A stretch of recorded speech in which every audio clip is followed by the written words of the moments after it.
I've been working with a nurse dietitian for the last 6 months, and it's been life-changing. I've lost weight, healed my relationship with food, and have way more energy. Working with a dietitian online to create a personalized nutrition plan was so easy thanks to Nourish. The best part? I pay $0 out of pocket because Nourish accepts hundreds of insurance plans. 94% of patients pay $0 out of pocket.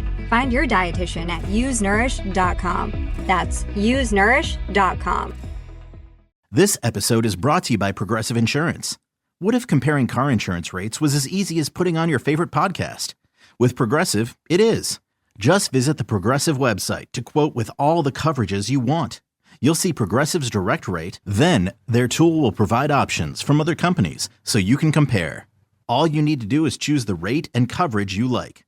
Quote today at Progressive.com to join the over 28 million drivers who trust Progressive.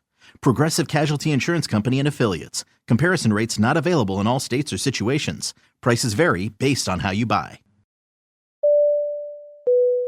Ready to explore Europe the striped way? Then fly with Condor Airlines.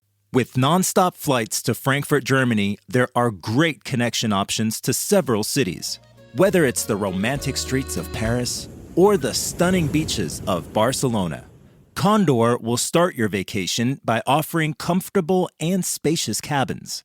Fly the striped way. Visit condor.com today. Hey, anyone know what channel the game's on? We know. Download the Sports on What app today and always know how to watch the game. Satellite, cable, or streaming. Sports on What knows the channel the game is on, and you can too. Subscribe today to start your 7-day free trial. Sports on What? We know. And now, here's the question. Hola, bitches. Good day to you and yours. All right, weather is all the rage lately. We got snow going on here in the Seattle area. There's flood warnings in Sacramento because of heavy rains. Las Vegas is flirting with record high temperatures. El Paso, Texas will be 20 degrees warmer than average. And winter storms, they brought and will continue bringing several inches of snow and ice to the northeast. Now, naturally, meteorologists across the country, they're busy tracking all of this craziness, but they still took the time this weekend to share the single most important weather-related piece of information. Scientists, they have cast doubt on the reliability of Punxsutawney Phil. That's right. A Pennsylvania groundhog might not be the bedrock of meteorological prophecy that we all thought. Shocking, I know. They point out that everybody's favorite whistle pig gets it wrong 65% of the time. But on the other hand, Phil's rival, indeed Ted Smith's groundhog of choice, Staten Island Chuck, he gets it right 85% of the time. And after some quick research, that puts him on par with your average human weather person on TV. But your favorite TV weather person, they have nothing to worry about because, frankly, groundhogs just can't work a green screen to save their lives. So the joke's on them. But these are just some of the stories we've come across, stories that left us with many questions we'd like to ask you in the form of our random question, and this is how it works. You call us, we'll ask you a question at complete random, and after you share your answer, we will share with you the news story that inspired said question, which of course is brought to you by our friends at Advanced Hair Restoration. To be part of the big show, the random question, call 206-803-ROCK and send those emails to the men's room at KISW.com. You're listening to the Men's Room with Miles and Thrill. 99.9 KISW. Oh, patrols, away we go. Welcome to Season 20, Episode number 4,254. What a large and a charge program we have for you today. Guaranteed future repeat as the exciting return of your guess is as good as mine are categories. We have the 10 greatest classic board games of all times. Every time you play a board game, we should do this more often. It depends on the board game. This was fun. Well, unless you lose. I just don't like Monopoly, which I know is probably the ultimate all-time classic board game. I just don't like it. I'm with Ted. I love Scrabble. Yeah. I do like a good game of Scrabble. I don't mind Scrabble. Right, I know you don't. I don't mind it. Trivial Pursuit was fun. Even just trying to remember how to play chess. I remember how to play chess. It's okay. Mm-hmm. It's too much thinking.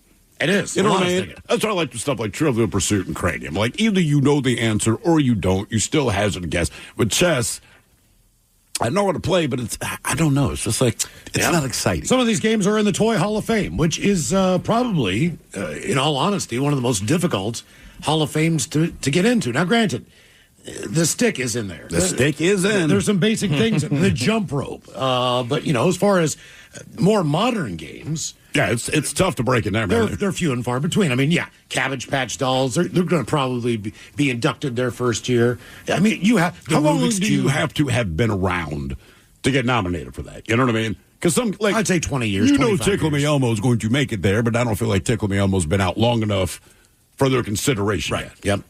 And our other category today, we have 10 Super Bowl foods, the most popular Super Bowl foods and what they consider to be the best. Now, if you haven't listened to the Daily Mix Morning Show this morning, you know that we are involved in a little Super Bowl food contest here. Super sides. Amongst each of the shows. Here's the idea, all right? Those guys are going to make their own version of whatever Super Bowl foods that we randomly picked out of a hat. Correct. All right? We're going to go in Friday morning and taste their foods and rate them. Keep in mind, 2 of the members of their show do not eat meat. They are vegetarians. And that's going to make things a little bit more difficult, at least for me, for sure, man. I don't like vegetables. I don't. All right. And I never have. And then I know Miggs pulled sliders. I'm like, cool. Maybe he'll hook us up. Because to me, a slider involves meat. Slider. And he said, well, it'll be plant-based. And I don't know, man. Plant-based meat substitutes. It's not that they're bad, but they're not good. Those sliders at the Christmas party were good, and those were plant-based. Were they? Yeah. I did not have one, actually. I did not know that. See? They were really good. Yeah, that's a good sign. That's a good sign. Okay. But this was cooked by professionals. Right. At a restaurant. Yeah. Not Miggsy. Right. And they specialize in that. That's their whole shtick. Okay, so I'm sure, I did not have any, but I'm sure they were probably pretty decent then. But hearing Miggs smile and go, oh, I got you, dude. Plant-based sliders. Didn't leave me with a lot of confidence. Well, also, sliders don't have to have meat. Like You're right. I've had sliders before that were pulled pork. That were just like brie and like some type of chutney. I mean, look, if he wants to do that, I'm down with that. Right. I'm scared of plant-based. Because even when we brought up cheese, he's like, well, I got plant-based cheese. Like, you don't have plant-based cheese because that's not cheese. Danny is making jalapeno poppers. Yeah. All right. Taryn is making pigs in a blanket, or the little mini. Pigs in a blanket. Whatever she's doing. And Sarah, I believe, is macaroni and cheese. Is that correct? Do I have all those correct? Yeah. Okay, either way, we're going to go on the program on Friday, and we will be the judges of their Super Bowl foods. Mm-hmm. They, however, will join us Thursday at 4:30 for Ted's Meat and Potatoes.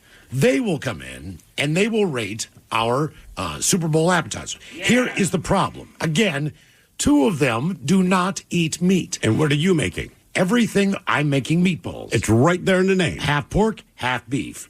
Ted is making a buffalo chicken dip. Not real a plant-based chicken, right. But one that clucks. Mike is making quesadillas, which you could go meat-free. I don't know why you would. I think I might make them a meat-free, addition that they can try, but it's got to have meat in it, man. That does. Yeah. I mean, look, I could get fake chicken, but I'm not. No. And Steve is making queso. Which is going to have chorizo in it. Yeah. But I'm going to make, just like you, Mike, I'm going to set aside a little pork. They're like the annoying people that come to your restaurant. Yes! Hey, we like what you have on your menu, but we don't really want to do the meat thing in this meat product. Look, they're going to continue to make their veggie products and bring them to us. They're not going to give us a meat option. No. So you know what? I'm going to give them a meatless option and continue on making my delicious quesadillas. Yeah. Okay. All right. So we have what they say are the 10 best Super Bowl foods. That is your other category coming up with Your Guess Is As Good As Mine at 4:30, as we got a week here before the big game. By the way, someone pointed out here, I did not realize this. It says vegetarianism is one thing. Miggs is vegan. Correct. So, I mean, that makes it if even there's more cheese, there can't be cheese on the sliders. Eggs, cheese, meat. If it tastes good, we can't have it. That's pretty much what that means. Yeah. That's pretty much what vegan is. But that's pretty hardcore to do. I mean, as far as your diet goes, and it's got to be better for you. But it's just far as I'm sure it's healthy. Look, I don't go for a salad on the day of the Super Bowl. That's typically not the type of food that I eat. I know that this is going to be a gluttonous occasion. Mm-hmm. And then I would Super Bowl. Eat a lot more crap than I normally do, and not feel guilty about going back for another brownie or chocolate chip cookie for dessert or whatever the hell. Now, to be fair, Migs is in shape. So all this grief we're getting, I'm like, he's he's in great shape. Yeah, he's in very good shape. So yeah, we poop on his diet, but he'll probably outlive us by about 25 years. What's your favorite thing when you stroll up to the table and you see it and you go, oh, man, they got what I need? You mean as far as Super Bowl goes? Yeah. To be honest with you, what Ted's going to make, buffalo chicken dip. That's a good one. I know they're going to have wings. I know there's going to be dip, but somehow when you put buffalo chicken and dip together just in one scoopable spot, man, I'm super happy. Deviled eggs. Deviled eggs that goes a long probably way. my number one. But you got to, when you see them, just eat them, because if you wait, you're not getting any. Yeah, and back in Baltimore for the Super Bowl, you'd either have little crab balls, which are like little crab cakes, or you would have a crab dip where you use like either a French loaf of bread and cut that up. Sure. And that, to me, is, and I realize that's regional for the most part. Sure. That is still one of my favorite. If I saw that crock pot I might hook I that just up think, for this. truthfully, me and my buddy were talking about this Friday night. Like, to me, Super Bowl, you can make almost anything.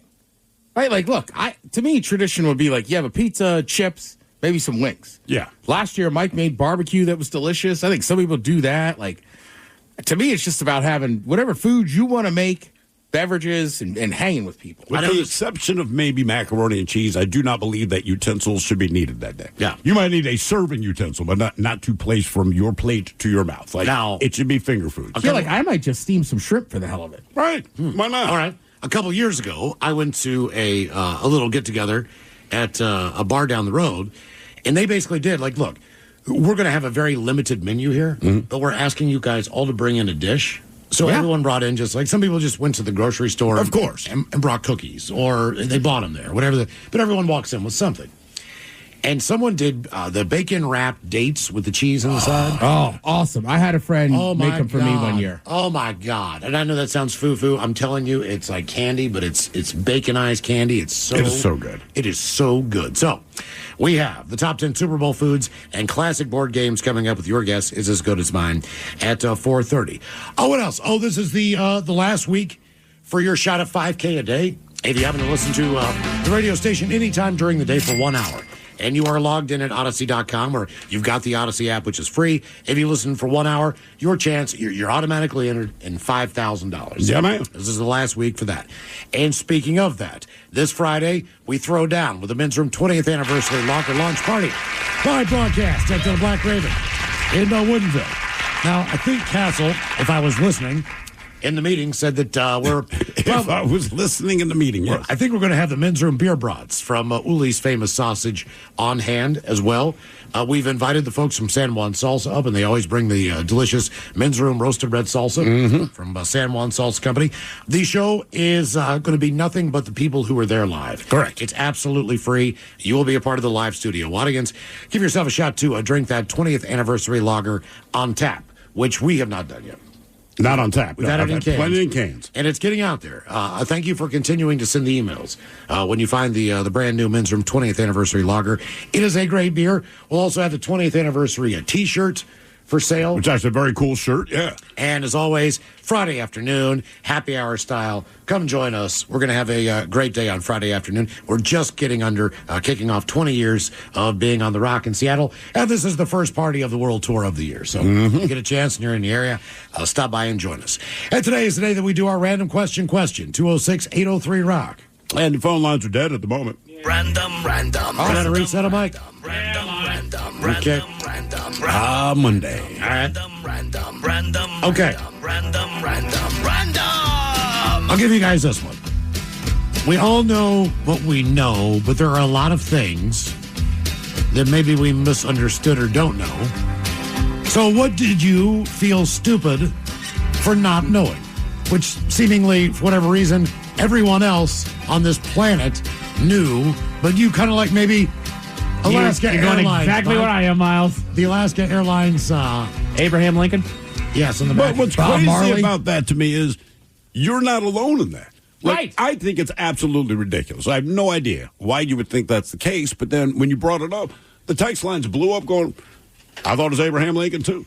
So The name is so you Alaska Airlines. Look, man, I don't understand how anyone would make this mistake, but what I discovered was that a lot of people did, so it wasn't even fun to make fun of Mike anymore. Yep. Because so many people are there. I will say this, like, nothing pops off the top of my head. But in the years that we've been doing this show, we'll have a conversation about something, and we're all kind of a little uncertain about how something works or where something's from. Like 8 million texts come in like, are you guys being serious? Oh, yeah. And you don't even realize that you're stupid until everyone else points out you're stupid. And they're not saying you're stupid. It's just that when everybody seems to know something except us, we realize we're kind of stupid. Right. Look, I grew up in West Virginia. There's a lot of soul food cooking in that state. Fried chicken. Geez, I know where this one goes. There's all kinds of stuff, all right, that is pretty common, that is regional for the area and the South and everything else. One of those things is collard greens, okay?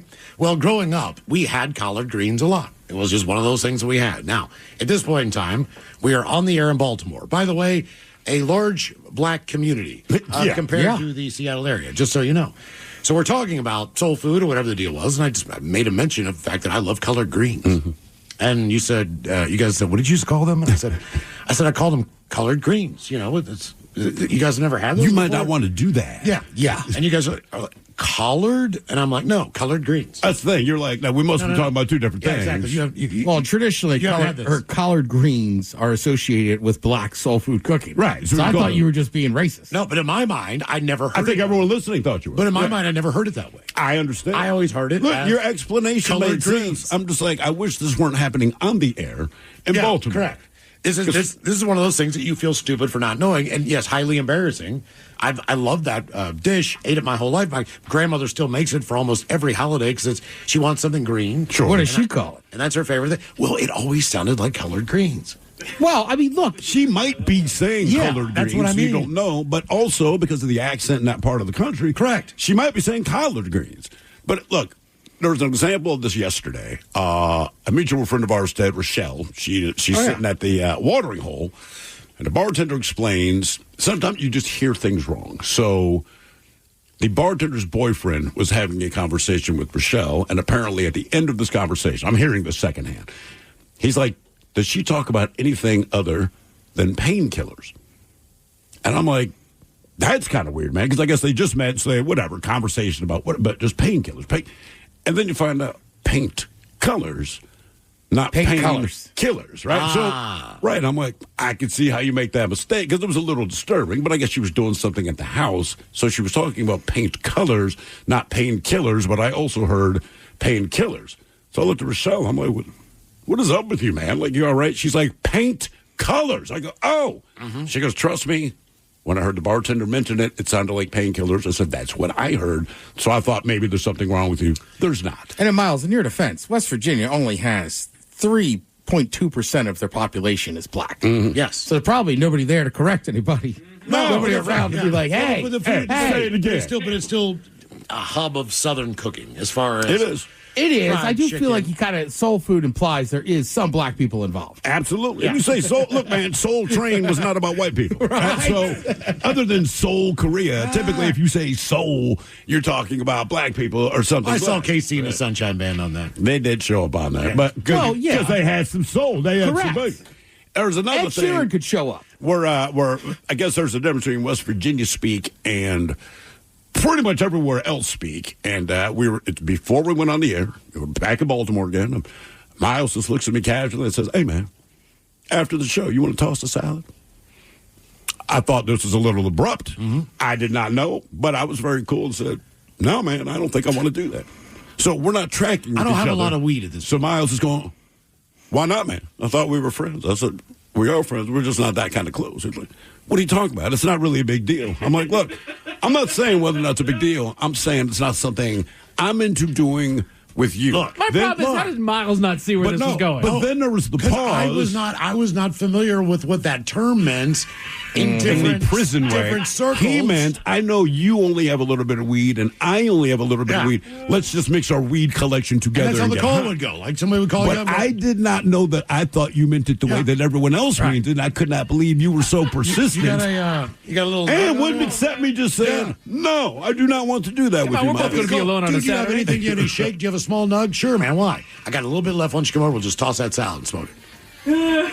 That was the term. It made sense after you explained it, but it was a long, And then very long and awkward conversation. Then I found out what it meant. I was like, No. Reason we asked, what did you... I'm also saying it can happen in the other way, too. It's like Matt, MCTP, from the podcast, right? He went to a broadcasting school in Baltimore. Right. So when you eat a lot of, ribs and stuff, we always called it the itis. Right. I did not know what the preface word for that was on there. And somebody was like, I think you guys need to stop saying that. Yeah. It'd be a term I would use that Thrill could use with another black guy. I didn't know that. We just called it the itis. Somebody's like, no, man, that means the itis. I was like, well, stop saying it. Reason we asked, what did you feel stupid for not knowing? A New York man claims that cashiers in an Aldi store refused to accept his $2 bills, believing that they were counterfeit. According to the man, Scott Steger, a cashier outright rejected his legal tender, and another employee doubled down. Refused to even check the bills with a counterfeit detection pill. So get this, I'm at Aldi's this morning. I wanted to pay with some $2 bills. The young guy refused to accept them and insisted they were counterfeit. He showed them to another cashier, a young woman, who asked him if he checked them with that pen. He whispered no, because they're fake. Despite explaining that the bills were obtained from a local bank, both cashiers dismissed them as funny money, according to Steger. One allegedly responded with a "have a nice day" smile that did not seem all that nice and asked him to leave the store. Damn, man. More of the Random Question coming up, 206-803-ROCK. What's up? It's your boy, the Ted Smith. When that pipe starts to trickle and you're in a real pickle, call Pinky. When that burst pipe starts to smell right, call Pinky. When your water heater's shot and it won't get hot, call Pinky. When you get home to a flood, call your best bud. Pinky's Plumbing to the rescue. No job is too big or too small. Pinky's does it all. So when your plumbing backs up and things get stinky, call Pinky's. Pinky'sPlumbing.com.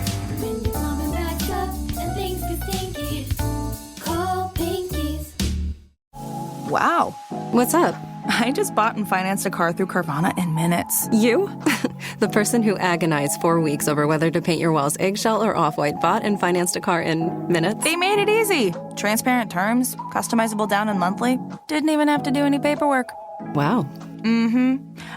Hey, have you checked out that spreadsheet I sent you for our dinner options? Finance your car with Carvana and experience total control. Financing subject to credit approval. Hiring is a lonely business. Posting jobs, sifting through resumes, interviews with unqualified applicants, being ghosted. What if you could link with dozens of qualified candidates who are ready to work right now with just one connection? That's Express Employment Professionals. Find us at expresspros.com. One connection, the workforce you need. Problem solved. Express Employment Professionals. expresspros.com. So I used Gemini for the first time the other day, and the most impressive thing to me was just talking to it. You go live with it, and then it's just like you're having a conversation. You can just talk about your day or have it explain something to you or start brainstorming ideas. Let me give you an example. I pretended I have a job interview coming up and asked it to help me prep for the interview. It immediately started suggesting common questions I might get asked. Then I started talking through my answers out loud, and it would give me feedback. And it's all happening in real time, like I'm talking to a career coach or something. That's just what I tried first, but you can talk to it about anything. And I honestly think that's the magic of it, how you can just have this back and forth, and it's all seamless. If you haven't tried it yet, it's definitely worth checking out. You'll see what I mean. Look, we're all human. We push-pull doors, we blow on ice cream to cool it down, and sometimes we forget to check our blind spots. That's why the 2025 Hyundai Tucson Hybrid offers class-leading advanced safety features. Like an available blind spot view monitor, which shows you a live video feed of your blind spots. Because the Tucson Hybrid is made for humans who are just that, human. Visit HyundaiUSA.com or call 562-314-4603 for details. 99.9 KISW. The shenanigans continue. This is the Men's Room with Miles and Thrill. Random question, 206-803-ROCK. Hello, Jack. Welcome to the Men's Room. Random. Jack, are you there? Hello, Jack. What do you think that noise is? I don't know.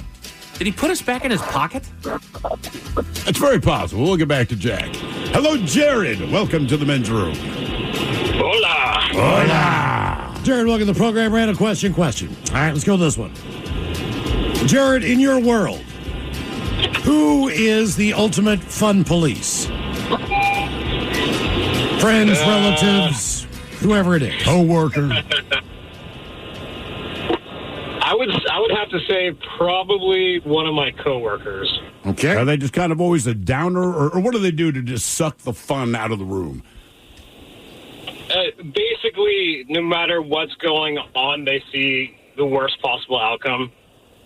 Yeah, I know some people. And no matter what you're talking about, they always have to add the, yeah, but. Yeah, exactly. You know, if we're going out to happy hour, it's, well, what if we have too many drinks, or who's driving, or who's driving's a good one. But I was going to say, that one's not too bad. All the responsible things. Okay. All right. I've got one relative that I cannot be around, and I haven't been around him in a while, but it's one of those dudes where he was a waiter for maybe 5 or 6 years. All right?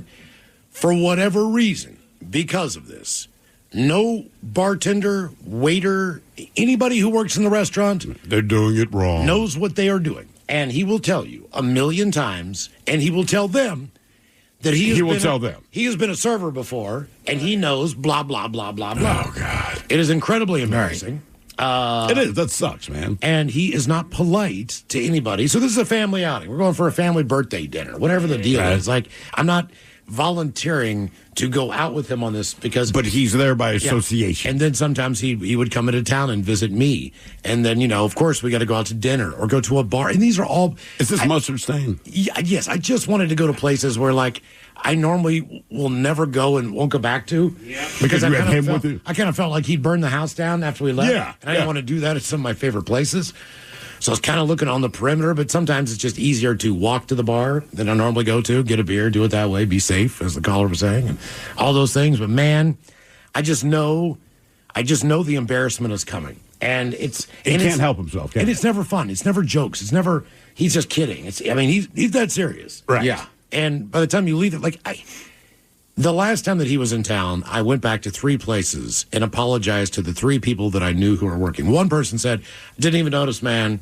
No big deal. Okay, one of them did. He was talking to me, so maybe you didn't hear that. It just seems like when you're at the bar, a bartender can hear you whisper, and every single word that comes out of your mouth, you don't realize, just how much they can hear everything. Mm-hmm. But the other 2 were like, yeah, man, that was weird. And I was like, sorry, man. That's not my bad. It's just, I think who he is. As far as fun police goes, there's people obviously looking out in your best interest, so they might seem like fun police, like your parents, right? But we used to call this guy the Subway Nazi, and it's just the Subway was across the street from us, and it's lunch. And I only go get what I want. That's one of the beauties of Subway is I can take anything you got on that board, and whatever combination makes my mouth happy is what I'm going to order. And it didn't matter what you ordered. This guy would always just look at you and say, really? And you're like, yeah, man, just put some of that. Okay. And this was every time. You don't want it toasted? If you got something they offer, right, you just want tuna on bread. It could be that. Like, dude, it's on your menu. Like, yeah, dude, I'll do the number 8. I'll have the tuna. You're going to do the foot long? Like, why do you care? But then you fast forward. My kids are super little. We go to Pacific Place Mall, and we're going to do the Santa thing, right? So I'm already waiting in line to do the Santa thing. The kids are already a little skittish, sitting on a weird dude's lap that they don't know. But they have the help, and the help is dressed like elves. So they have the ridiculous outfits on and the pointy ears. And who's the guy telling me about the picture package I can get with my kids? It's the Subway Nazi. And I see him as we're getting closer, and I nudge my wife, and I say, listen, this dude up there, I know he's dressed like an elf and all that. I promise you, he's the SES elf in the North Pole. She's like, why do you say? I said, just trust me on this. And sure enough, we get up there and they offer the whole picture package. You select which one you want. So I think we're getting like 1 or 2 8x10s to send to the grandparents, and then we'll get a wallet size one. Mm-hmm. And even with that, it's all right. Just like, oh my God, sure, you don't want that 8x10. Man, similar to that story. I remember I went into a grocery store nearby me at one point, and I wanted to get tequila for the lady. I don't remember what the occasion was, but I know that she likes Patron. So I go over there and I ring the bell to get him to walk over and unlock the doggone door, right? And so what can I help you with? And I said, I could have got a bottle of the Patron, please. He goes, why? Jeez, man. Oh, trust me. God. Dude, you run the doggone liquor section of a grocery store. Quit acting like you're a doggone... There was a bar in Fremont that I less frequented over the years for this exact same reason. They had a menu of 400, 500 beers. Yeah. Right. I mean, it was insane. I know exactly the place you're talking They gave you a Bible. You could have ordered the best beer in the world that was voted on 5 years in a row. That's only produced when the Haley's Comet goes by and monks do it. You order one of those, and the person would look at you and go like, "It's really overrated." Yeah. I just want to try the damn thing. Right. Because it was voted for 5 years in a row. Pliny the Elder. But I just want a pint of it. But it was Right, that's every it. bartender there. It wasn't like there was a specific person. Or Pliny. It did not matter. no. Seriously, it didn't matter who was on shift. Like, you'd go in, and I'm going just to... And snobby again, about it. you're offering this beer, right? So I'm ordering what's on your menu, and I know you're going to shoot me down because I ordered it. They look at you like you're a peasant. Yes. Like, it doesn't matter what you said. It's just like... No, you're wrong. Whatever you did, you're wrong. Right. Food item, you're wrong. Dude, I had a brewery that wouldn't mix cider in their lager. Why not? They were like, "Oh, we just prefer our beers to stand on their own." I was like, "Yo, okay." Just seriously, half cider, half lager. And they were like, "No." And I was like, "Are you serious? No?" And they were like, "Yeah." And I was like, Later. "All right, yeah." Like I had to be there for something, but like, yeah, I have never stepped foot back in there and just wouldn't. I mean, any other brewery is like, all right, sure, Whatever, dude. You're paying for it. We don't care. Yeah, like what the hell do you care? Reason we asked who in your world is the ultimate fun police scientist have cast doubts on the reliability of America's most celebrated rodent forecaster, which has a knack of predicting how long winter will last. Punxsutawney Phil, made famous by the movie Groundhog Day, attracts thousands of onlookers on February 2nd to the small Pennsylvania town that he takes his name from. The U.S. state's tradition of using a large rodent to predict the season dates back to the Pennsylvania Dutch. And the belief that if a groundhog left its burrow and saw its shadow, it would scurry back inside, and winter would go on for 6 more weeks. But professional forecasters, they have warned ahead of Phil's appearance this Sunday that his prediction is likely to be way off the mark. Thanks, guys. And really? concluded that his 35% accuracy puts him in 17th place compared to the other rodent forecasters out there in the United States. How many? There's a bunch of, because Staten Island Chuck's my guy. He's 85%. He's number one. And don't get me wrong, Punxsutawney Phil started this, so all regrets. He's the guy. He's the sure. goat. But in all honesty, he's the GOAT. They just announced our forecast, and it's going to be a colder and rainier February, March, and April this year than normal. That's what they're forecasting. So maybe Phil's right. Is this from a human or is this from a rodent? But it's also, Thank God these scientists let us know that a rodent living in maybe don't take it too seriously. We have a large country. There's a lot of different weather patterns. The weather's going to be different in each part. It might be severe in its own way. It's 80 degrees in El Paso right now. It's like 72 in Phoenix. It's 83 in Miami. They're getting like torrential downpours in Sacramento. We're getting a little bit of snow Flooding here. in West Virginia. The Northeast is about to get hit with ice storms. I mean, it's like the country's the size of the continent. But like, why do they have to do that? Why do they? And they do it with everything, right? Like Star Wars came out years ago, and all these astronomers said, you wouldn't actually hear the explosions in space because it's in a vacuum. Like, we get it, man. Can we just enjoy these stupid little traditions that we do? Why you got to poop on it? You know who's number 2 on the list? I forget about this guy. Who? General Beauregard Lee. Oh, yeah. Okay. Groundhog from Georgia. I've heard of him. I've heard of Staten Island Chuck, and we know Phil. Who are our other rodents? You have Lander Lil. That's from Wyoming, but that's just a statue. What? That's crap. They don't even have a There's real one in groundhog. West Virginia, but nobody's seen it, probably because they ate it. Yeah. But also in West Virginia, you have French Creek Freddy. French Creek Freddy. Are you familiar with French Creek I Freddy? am not. No. I've never heard of him. Is he new to the game? He must be. He must have. I feel like if you're from a town that has a groundhog that does this kind of thing, I feel like everyone in that town knows who your weatherman groundhog. I left that state 30 years ago, so. He's got to be new. Yeah. Guess where Buckeye Chuck's from? Oh, Ohio. Yeah, Buckeye Chuck. Buckeye Chuck. Sounds like a guy you fight in a bar. Do they have one for Louisiana? Because, it'd be like, this Aloysius the Gator. Beauregard. He popped his head out the swamp. Oh, Yeah, 6 more I mean, I years know of my winter. giant guy can do. Hey, dude, you need a weather prediction? Let me get a little whiskey. All right now. Go be warm out. Give the Gator some whiskey. He'll tell you the weather for the next 8 weeks. Yeah. You know that guy or that other white guy I watch? He just eats stuff and just talks to people. Hey, man, you see that boudin? If he eats all 12 of these ribs before noon. Right. Hello, Jack. Welcome to the men's room. Well, all right now. Hey, what's up, guys? Hola. Jack, welcome to the program. Random question. All right, let's go with this one. If you've ever been on a diet or tried to lose some weight, what was your technique? Were you on a certain type of diet, or did you just try to exercise more? And I got to tell you, I've never even really thought about ever going on a diet, man. Are you naturally skinny? Absolutely not. No. I like your spirit. I'm not saying I'm fit. I said I never thought about doing the diet. Have you ever thought about cutting back on some of the things you eat? I'm fat but fit, All right. Hey, so when I was 15, I started moving furniture. I was about 340 pounds. I was like a size 48 waist. I was a big kid. And then by the time I was 18, I was down to about 270, 280. And I was pretty much stuck there. Now I'm 40, so there you go. All right, but that was all muscle from being a mover, right?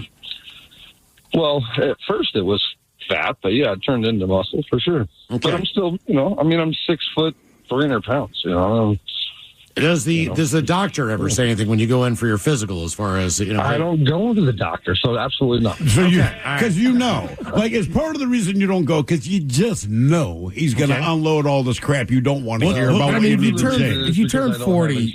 But the other reason is because I don't want to hear what they got to say. I'm just anti-pharmaceutical. Well, deep down, you already know. Right? You know what I mean? Like, if you're avoiding the doctor, it's because you already know what they're going to tell you, but doctors have a way of, like, punctuating it. All right, what would you say is the worst food habit you have, as far as what you eat?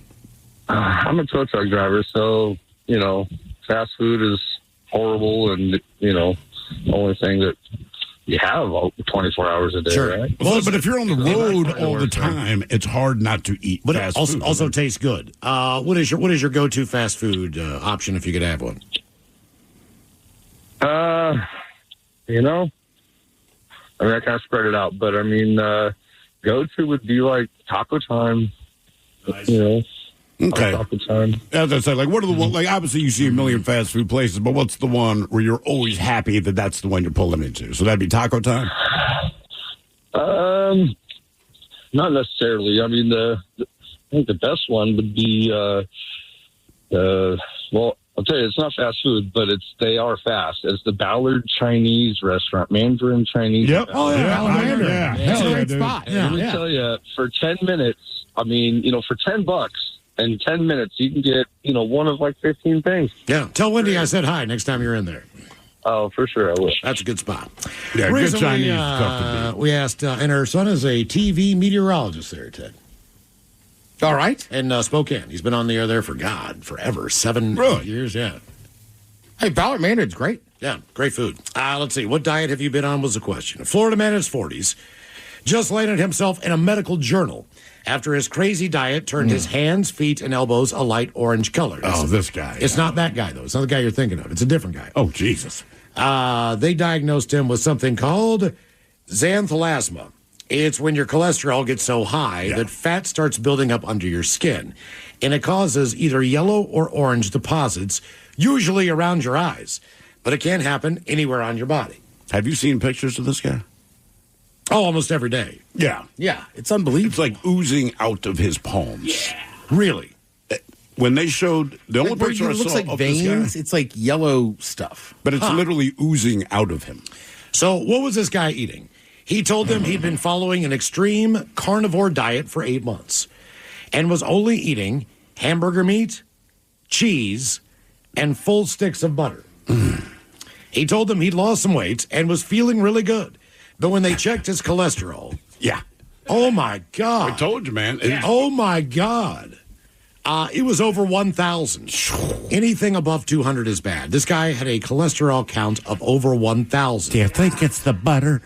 They didn't say how he's doing now. Hopefully he's had a vegetable or two or something to cleanse himself. I mean, I've heard of the carnivore diet. I had never heard that eating sticks of butter was part of it. Oh. A stick of butter. I can't even think of a stick of butter I would eat.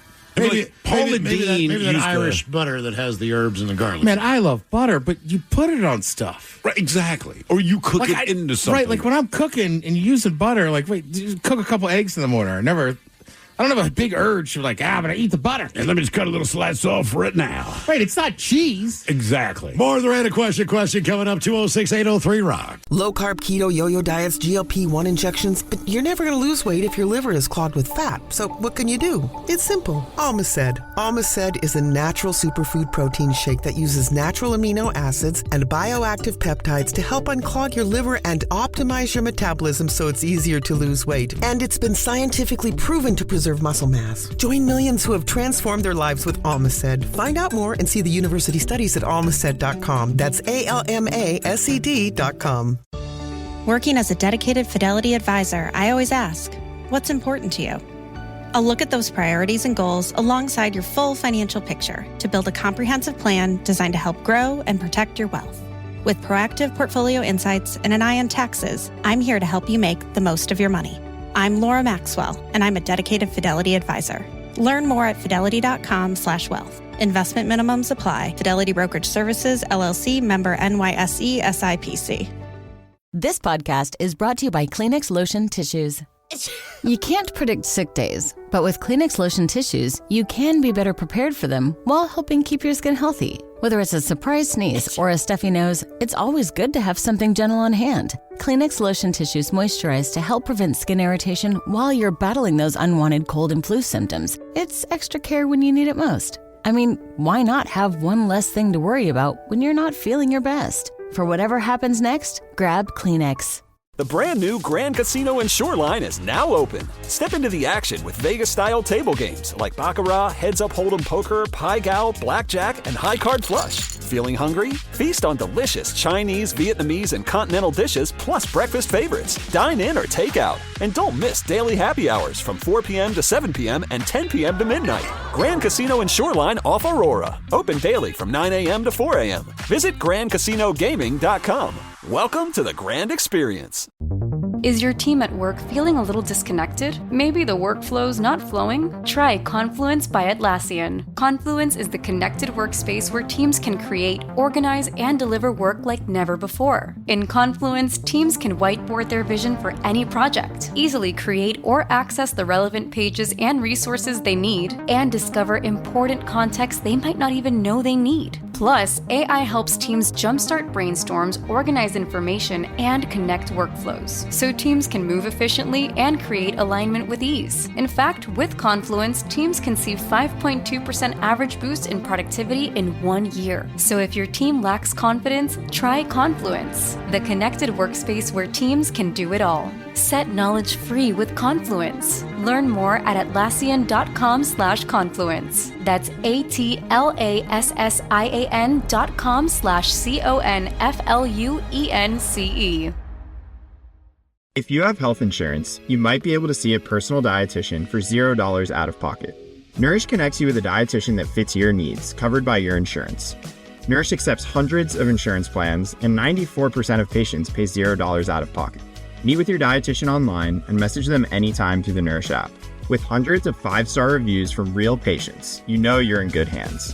Find your dietitian at usenourish.com. That's usenourish.com. This episode is brought to you by Progressive Insurance. Whether you love true crime or comedy, celebrity interviews or news, you call the shots on what's in your podcast queue. And guess what? Now you can call them on your auto insurance too with the Name Your Price tool from Progressive. It works just the way it sounds. You tell Progressive how much you want to pay for car insurance, and they'll show you coverage options that fit your budget. Get your quote today at Progressive.com to join the over 28 million drivers who trust Progressive.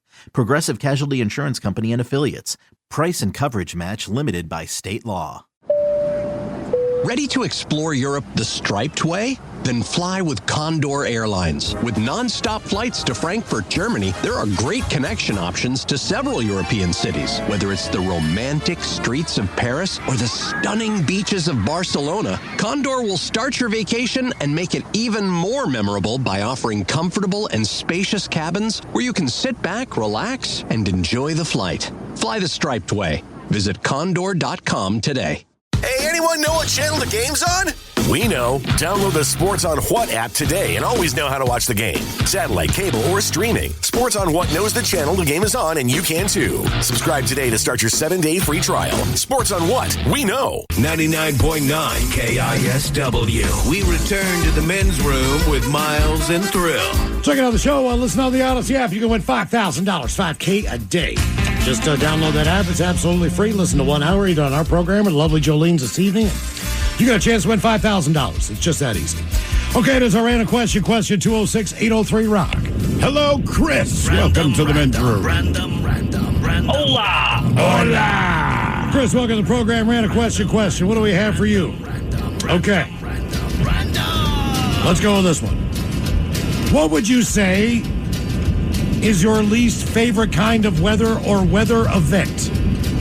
What is your least favorite kind of weather or weather event? Extreme heat. Extreme heat. At what temperature is it extreme to you? Well, after about 130, that's when I don't like it no more. Oh, my God. Were you in the military?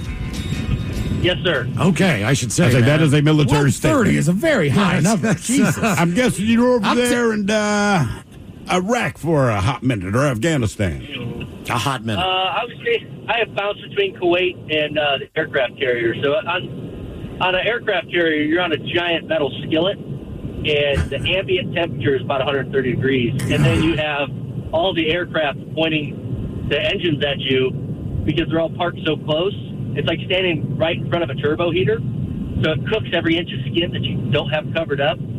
So because you have to wear long sleeves and turtlenecks. You don't really want to be on the flight deck too much in the day. Is that what you're saying? Yeah, we do it for... Hello. And he's gone. Okay. Oh, he's back. Okay, it's from the military guys I've talked to, it seemed pretty universal that Kuwait was the single hottest spot that anyone had been.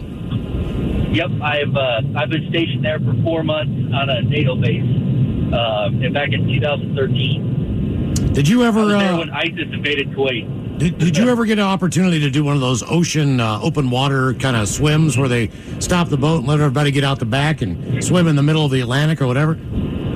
Oh yeah, they dropped the elevators down, which is still like a 40-foot drop, and we would just jump off the elevators into the water and then swim around to the back of the boat. And you have no thought of sharks or anything like. You are in the middle of the ocean. I mean, I don't know the math on this. Right. I'm just saying, you're not the shark watch. You have a shark watch. Yeah, but I mean, when it boils down to it, what the shark watch people are supposed to do is, if you get attacked by a shark, they're not going to shoot the shark; they're going to shoot you. Yeah, that's all right. They understand. Put you out of your misery before. Oh, because there's not much they can do. At the point that a shark is on you, they don't want to bring you in, put a tourniquet on, nothing like that. I mean, at that point, once you get ripped underneath, you're done. How many times has this happened? Is this documented? Has this happened? I don't know if it's ever been documented it happening, but I know that's the purpose. I see. A buddy of mine was a gunner's mate on the USS Carl Vinson when we were out there, and he straight up told me that's what the form says when you get picked for it. Okay. Look, man, I would tell you, please do that. Right. I mean, they must have some way of looking out or knowing something, because you'd seem like more dudes would be getting eaten, and they're not. I mean, I think statistically the odds are in your favor of not being eaten by a shark. Right. It's just that if a shark does show up, it seems like statistically your odds of getting away from it are real low. Now, I got a question for you. I've toured the USS Midway 4 or 5 times. Every time I go to San Diego, I get on that boat. I love it. Whatever reason, it's just, it's cool. Are the newer boats, the newer aircraft carriers, are they still designed like the old ones as far as basically those boats, it's the haves and the have-nots. So right. you have your captain's quarters, all your brass. They eat in this luxurious kitchen. They have this really nice dining room table. And everyone else just kind of gets their own rooms and stuff. Yeah, gets a tray of food. So is that how it still is on the newer boats? Because I realize that's decommissioned and, not an active military vessel anymore, but is it like that in the newer boats? They still get their own. They get their own food that they pay for. They get cooked to order. It's ridiculous, but it is what it is. Okay, I just wondered. Everything I'm reading Miles, sounds like there has been they've been the sharks are close to those guys. But yeah. So far, it looks like people make it out okay. Okay. And once you tell me it's close, I'm going back to the boat. Correct. It's that easy. My least favorite weather event, anything cold, but especially when it starts to rain, and then the rain starts to freeze, and then the road turns to ice, and then an ice storm comes with a mixture of snow and rain. Taking down the trees. It's taking down power lines. It's basically grippling. We had one of those ice storms, 4 or 5? Two years ago on Christmas. I remember right. It was like the 23rd. I think it was I almost positive it was the 23rd, and there was so much ice. Like there was a day where you just couldn't move. You can't even walk on the sidewalk. No. Yeah, and you had to walking the wait. dog sucked. I mean, because basically, somehow the dog, just having 4 legs, they had a little better mobility, but the entire walk, it wasn't even a walk. I don't know that I actually moved my feet. Basically, we got to the bottom of the stairs, and the dog starts pulling, and I'm riding the dog like it's a water ski. She would turn the corner, and I'd kind of bank out a little bit, but there's nothing I could do to get traction. It sucked getting back up the stairs to the house. I don't like anything cold. It's that simple. So, the snow that's falling, it just pisses me off. It irritates me because it means it is cold, and it means I might have to shovel it, which to me is an insult on top of it all. I already don't like you, and now I have to go spend an hour and a half breaking my back to get your nasty-ass garbage off my... We were at the bar last night when the big wet flakes started coming down. And it didn't really stick, but it's just one of those things. And at the time I'm in there, everyone's about my age, right? This is before all the youngins come in. So a guy just points out the window, and honest to God, there'd be 40 people in there. It was one collective... Oh, God. Just nobody wants to deal with it. And I'm like, because we're old. Well, the storms that just kind of slammed the West Coast with heavy rain and mountain snow, they are headed, you guessed it, east. And right now they're saying a potentially dangerous ice threat. So exactly that, an ice storm is going to hit millions of people. We're talking Chicago, we're talking the Midwest, we're talking the Northeast. It's kind of early to know exactly where the storm will track, but they said expect sleet and freezing rain that will wreak havoc on travel. And it's going to be a huge storm, by the way. This is not just in a small area. Yeah, this is massive. It's going to stretch from the plains all the way into the northeastern part of the country. So it's about 1,500 miles. In fact, my kids' school was delayed 2 hours this morning. Half the country. Which I did not know. So I woke up around 8. Now, I'm not hearing any activity in the house. So wake up the daughter, wake up the son, get up. I have now jarred them awake. And my wife comes around the corner and goes, dude, they're 2 hours late. So I had to go back. I'm like, sorry, guys. Sorry about that big adrenaline boost. Go back to sleep. And then I got a text later. Both kids were pissed that they had to go to school. And I'm like, it's a school day. You still got to go in late. Just take your ass into school. But they're mad they had to go because they still had to do schoolwork. Yeah. Random. And what a tough from what they missed. Yeah, well, that's the option. Look, you can just go in and have a regular day of school like you have today. And when you're 2 hours late, my memory tells me it was kind of a lame day to be at school. So, or you can make up all of this crap later. Yeah. I remember it seemed I feel like in grade school you just had classes that were shortened. But And you you still didn't had really the same do anything. classes. Yeah, Right. it was always a pretty easy day. Here's But I some feel like crayons. Draw a picture. Yeah, by the time I got to high school, it was just you missed the first 2 periods. Yeah, done. We're not repeating it. Just go. Hello, Gary. Welcome to the men's room. Hello, my brother. Hola. Gary, welcome to the program. Random question. Gary, I know you can answer this question in your lifetime. Whether it was a big deal or not, what illegal activities have you ever been involved in? Just something that was you're breaking the law. Even if it's more of a consistent basis, like you speed all the time. What is the thing? Jaywalk. Yeah, what is the thing that you have done that Produce methamphetamine. bought weed before it was legal? What would you say for the most You're part? a hitman. Yeah. Well, I can neither confirm nor deny most of what I heard in the background, but I think the funnest thing I ever did was when I was a kid. Let's see, 12, 13, 14 years old, we ran with a bunch of buddies, and we used to throw apples at the cop cars and then nail them and then take off into the graveyard that was up on the hill. It was an old pioneer graveyard. And they could never catch us because there were so many trails through there out, but there was only one road in. Man, look, my kids are about that age. Obviously, I would tell them not to do that. But thinking back, stuff like that was a lot of fun. Well, it really we had was. a kid last week in Connecticut that threw a snowball at a regular vehicle going down the road, and the guy got out and shot him. Oh, Jesus. Yeah. So that's a bit of an overreaction. We used to try to throw footballs over cars and stuff like that, but The funny thing about it is, as I grew up and got old, I served 20 years in the military and I was 10 years as a cop. And I understand why the police were so mad at me. Did you ever get your cop car hit with an apple? Did I? No, there was other things. They didn't throw apples these days. They throw bags of you-know-what and... We used to what do egg they stuff. call them? Trucker bombs. That works, too. Yeah. I've been hit with trucker bombs. Yeah. Not fun. How often do cop cars get washed, or is it more on an as-needed basis? Every shift we used to wash ours and turn them over, vacuum them out, clean them out, make sure none of the miscreants dropped anything that can get us in trouble. You know what I mean? What are some of the things, Every like, shift. on that note, right? So you take some guy to whatever jail cell for whatever they're doing.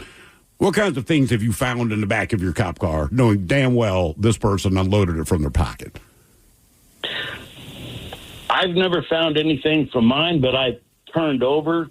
I've come on and checked, and I found pop pipes and meth pipes and crack pipes and stuff from my previous buddies who didn't look hard enough.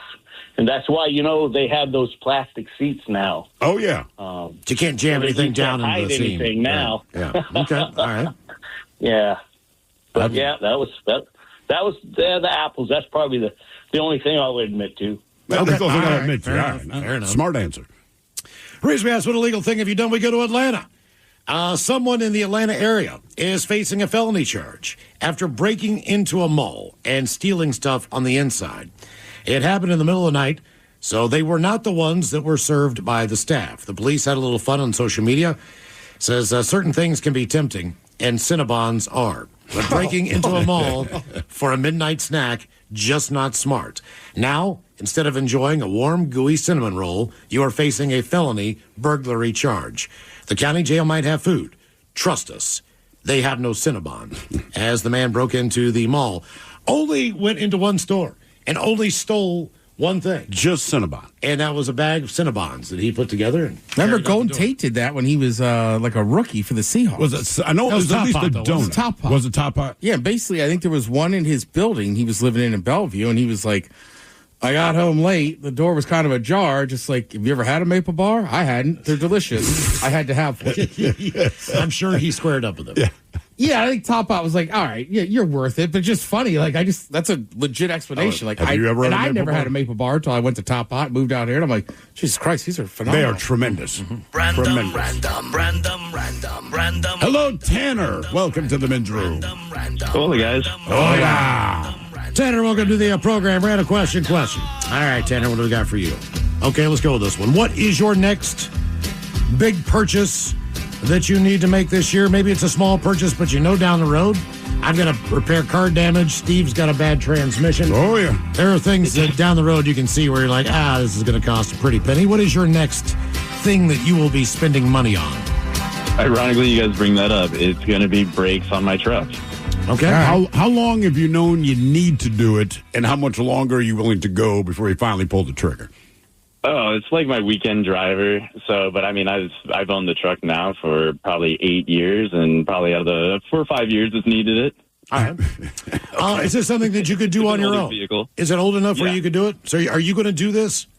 Yeah, I was going to do it. It's an 85 Chevy C10. All right. So I would feel like of all the things that I would like to be able to, and I've replaced mufflers on my car. Sure. I've done all kinds of stuff. But for whatever reason, I don't trust myself with the one thing that seems to be the most important function of the car. Yeah, brakes. Which is the brakes. Yeah, I would not. I will hire a professional. I just feel better about it. And I know you can go to AutoZone, probably get the pads at a reasonable price. I'm sure. Spend a day putting them on. I just don't feel confident enough about my skill level to be able to do that. Not with brakes. I could buy them and then take them to a repair shop and say, please put these on for me. Mm-hmm. But I would not do that. Not me. Yeah, we have to. So the transmission, which sounds so cliche, but legitimately, the transmission took an S last week, 2 weeks ago, whatever it was. And just based on the sheer enormity of the cost, I'm just biding my time to do it. And believe it or not, the rental car we have now, it's cheaper to rent that thing than it is to fill up the Escalade with gas. So we're oddly saving some money. But a friend of ours who's a bit of a mechanic, he came over, he looked at the transmission, and he kind of laughed because he said, look, man, the vehicle's getting up there in age, so it has had its different things go wrong. But he's like, in the last year and a half, you've replaced this, and this. So I know you don't want to spend all this money on the transmission, but he goes, honest to God, just do it. This thing has about another 75,000 miles because everything else under that hood is new. Has been replaced. Because you've replaced. So he's like, that's not how you want to do it. I'm like, It truly is not. I have not enjoyed this process. But he goes, well, the big mother, the transmission, it finally went down. So it's like, you're going to spend anywhere from $6,000, $7,000, $8,000, $10,000. But he goes, if you get it done, I promise you this car is going to run well because all of the parts inside of it are freaking new because all the rest of them took an S within the last year and a half. Yay. Good times. But it's just annoying. It is, but it's like, right, at that point, you might as well just replace it and keep rocking that thing. Well, because I was like, look, even though it's cheaper to replace the transmission than it is to buy a new vehicle, I'm also one of those people like, let's just get a new car if it's going to be like this. But he just said, look, spend your money how you want, because just do the transmission because you've already replaced everything. So I'm like, all right. Reese West, what is your next purchase? Miles, on the other hand, is waiting on. I have a transmission problem. Yours is so stupid because it's what, the bumper piece? I just can't get the parts for it. And they can't get them in. I mean, as soon as they get them in, they're very, very good about fixing. They just can't do something when they How don't long have has the it parts. been? Well, I got into whoever hit me did it on December the 12th. Think about this. Yeah. All right, it's not some weird exotic my part. car was parked. You do not own a Ferrari where you go, it's a Lexus. I just walked outside and went, God damn it. Right. You got to be kidding me. The reason we asked, what is your next purchase, big or small? Social media's 2025 shopping trend is buy nothing. It is the year of freezing your credit card in a block of ice, they say, according to the new no-buy trend that is spiking on social media. According to the Wall Street Journal, they report that there's been a resurgence in the no-buy challenge, where people set rules to limit what they purchase for a fixed period. Searches for this are up 40% year over year, and searches for the no-spend challenge have reached an all-time high. People are dedicated to paring down on purchases and report their progress on probably a good time for that on TikTok and Instagram, flipping the script on unboxings and other popular product shares on platforms by revealing how much debt they've actually paid off instead of, hey, look at this. Right. They say when inflation was at an all-time high, cost of living was at an all-time high. I've never seen so many people telling me to buy things on the internet. He's made a goal, this one guy, Marissa, to cut down on impulse buys. Those two things together have exhausted people. The method involves screenshotting things that catch the eye, then putting them in a folder, and then deciding after a full quarter year passes what is still worth buying on the small budget that you set aside. All right. So you want to get it, you wait 3 months. How do you feel about it now? After that? Others chose certain categories or things to be buying in a year, such as cutting back on new clothing or committing to a project pan, the trend of not buying new makeup and beauty products until everything that you have in your cabinet is used up. Can you imagine that? And they say these types of goals pay off, believe it or not. A woman says that she was able to pay off $34,000 in debt last year alone by sticking to her no-buy goals. Damn. This year, she hopes to pay down the remainder of her debt by limiting takeout delivery and foregoing a long list of new purchases: clothing, beauty products, and books. They say the trend can help people gain control of spending, but will only be sustainable when tailored to their values and lifestyle. They say you don't want to cut everything off. Of course not. But some of the things that maybe you could just take a break on, they encourage you to do so, and then make sure you track how much money you actually save. Well, it's one of the beauties of the transmission going down. It's a sizable enough cost that we're cutting back on everything else. That sounds stupid, but I'm like, look, man, this thing is hanging over our head like a freaking anvil. So all these other little chintzy things that we do, I'm like, we just need cut back on that just a wee bit to deal with this transmission. And actually, Castle, because he's doing that diet thing, and he did a dry January. In 31 days, the amount of, because one, he's cooking at home instead of going out, and he's just not drinking booze. He's like, man, I cannot believe how much money I've saved. That's one thing I said this year, man, was look, I love going out. I love going to a bar. I'll have a beer, I'll have a couple shots and everything else. I'm just not going to make it a full night dining experience most of the time. So I'm trying to take some food out because, man, you know how things are just getting really expensive in Seattle. No, Seattle's ridiculous. I mean, even I'm ordering a pizza, man, you are in for a lot of money, where I can go to Fred Meyer, buy a pretty good DiGiorno for exactly. $12, no kidding, right? And then just doll it up a little bit at home. Just put it in the oven, and okay, is it going to be as good as Pagliacci? No. But you know what? But it's good. And it's going to be fine. And if I do that 2 or 3 times a week, it's typically how much I was going out. So I'm just trying to eat less at the bar. Like, I'm not going to give up going to the bar. No. That's exactly. That does not work for me, but Instead of getting those lemon pepper chicken wings. I was gonna say, those wings are good. I'll still get wings. I just try not to. That's all. I mean, but to be fair, they don't go to waste because the ones I don't finish, my son will devour, right? So it's still money well spent, but it's, to your point, I would probably get 2 or 3 more beers just because all the salt in my mouth. It gets real pricey. And I can go home and look at the I can make this. Yeah. You know, it's not going to kill me. But let me get drunk at the bar. But like this morning, I forgot to take out anything frozen, so tonight I'm going to be eating in a bar. More of the random question coming up, 206-803. What's up? It's your boy, the Ted Smith. You know what's sneaky? A bunch of big corporations buying up local companies you know and love, gutting them, and keeping the name. But you know who's not a sellout? Pinky's Plumbing. That's right. Pinky's Plumbing's values start with their work ethic, honesty, how they treat their employees, and how they care for their customers. Bigger isn't always better, and that's a fact. You should know you're working with a locally owned company that truly values where they live and work. Pinky's Plumbing. Pinky'sPlumbing.com.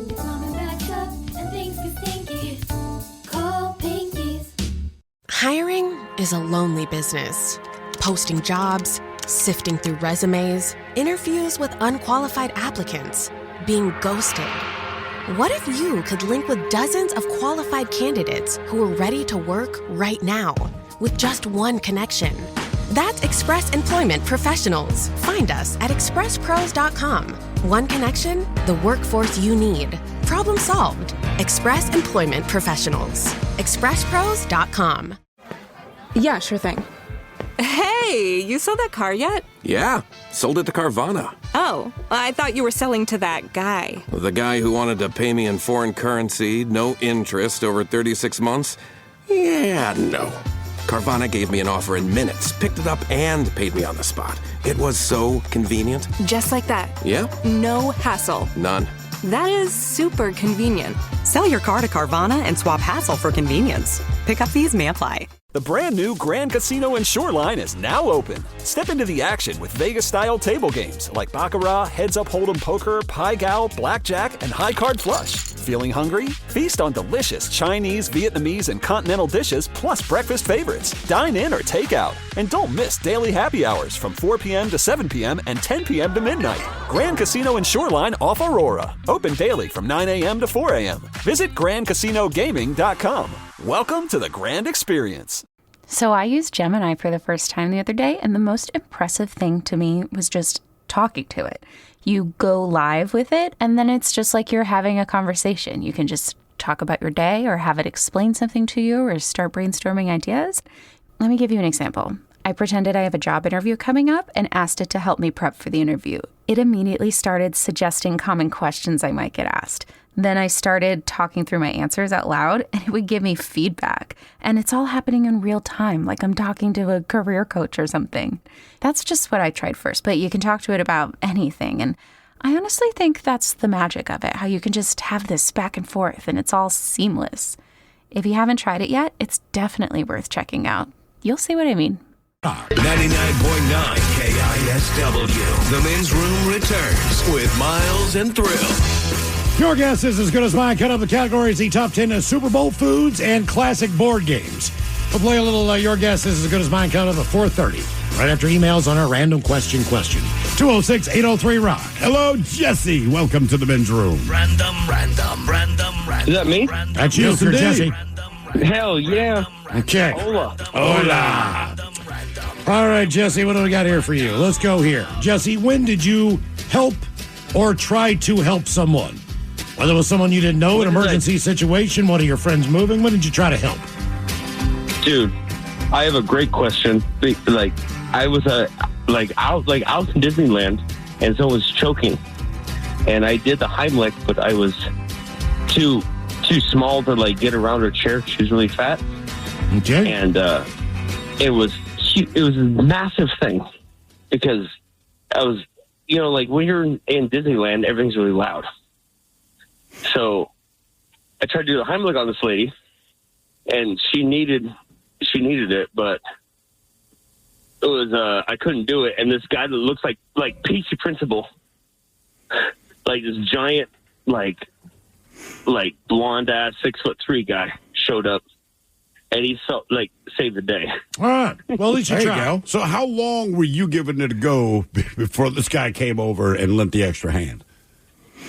Well, it was more about I'm sorry. Like, I'm outside the bar. I'm outside this bar right now, which apparently is a Harley. God. But he showed up, and it was like this lady. The biggest thing about it was like, so everything was done, saved her life. Everything was cool. I got this like Disney has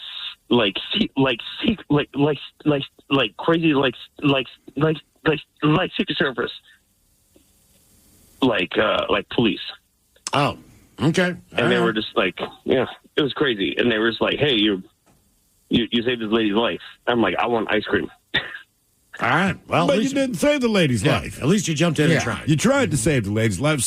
Ted, you've done, 2 Heimlichs, right? Yeah, I've done it to my mom and then a child once at a bowling alley. And you said, like, in neither time you knew necessarily what to do. You just kind of do what you see them do on TV, I guess. Correct. Because, like I've never done it, and I'm always thinking, like, if this actually happens, I don't know if I'll give it a try, but I don't know if I'm going to be successful. Yeah, I mean, with the kid, it was just like, you could tell this kid was choking.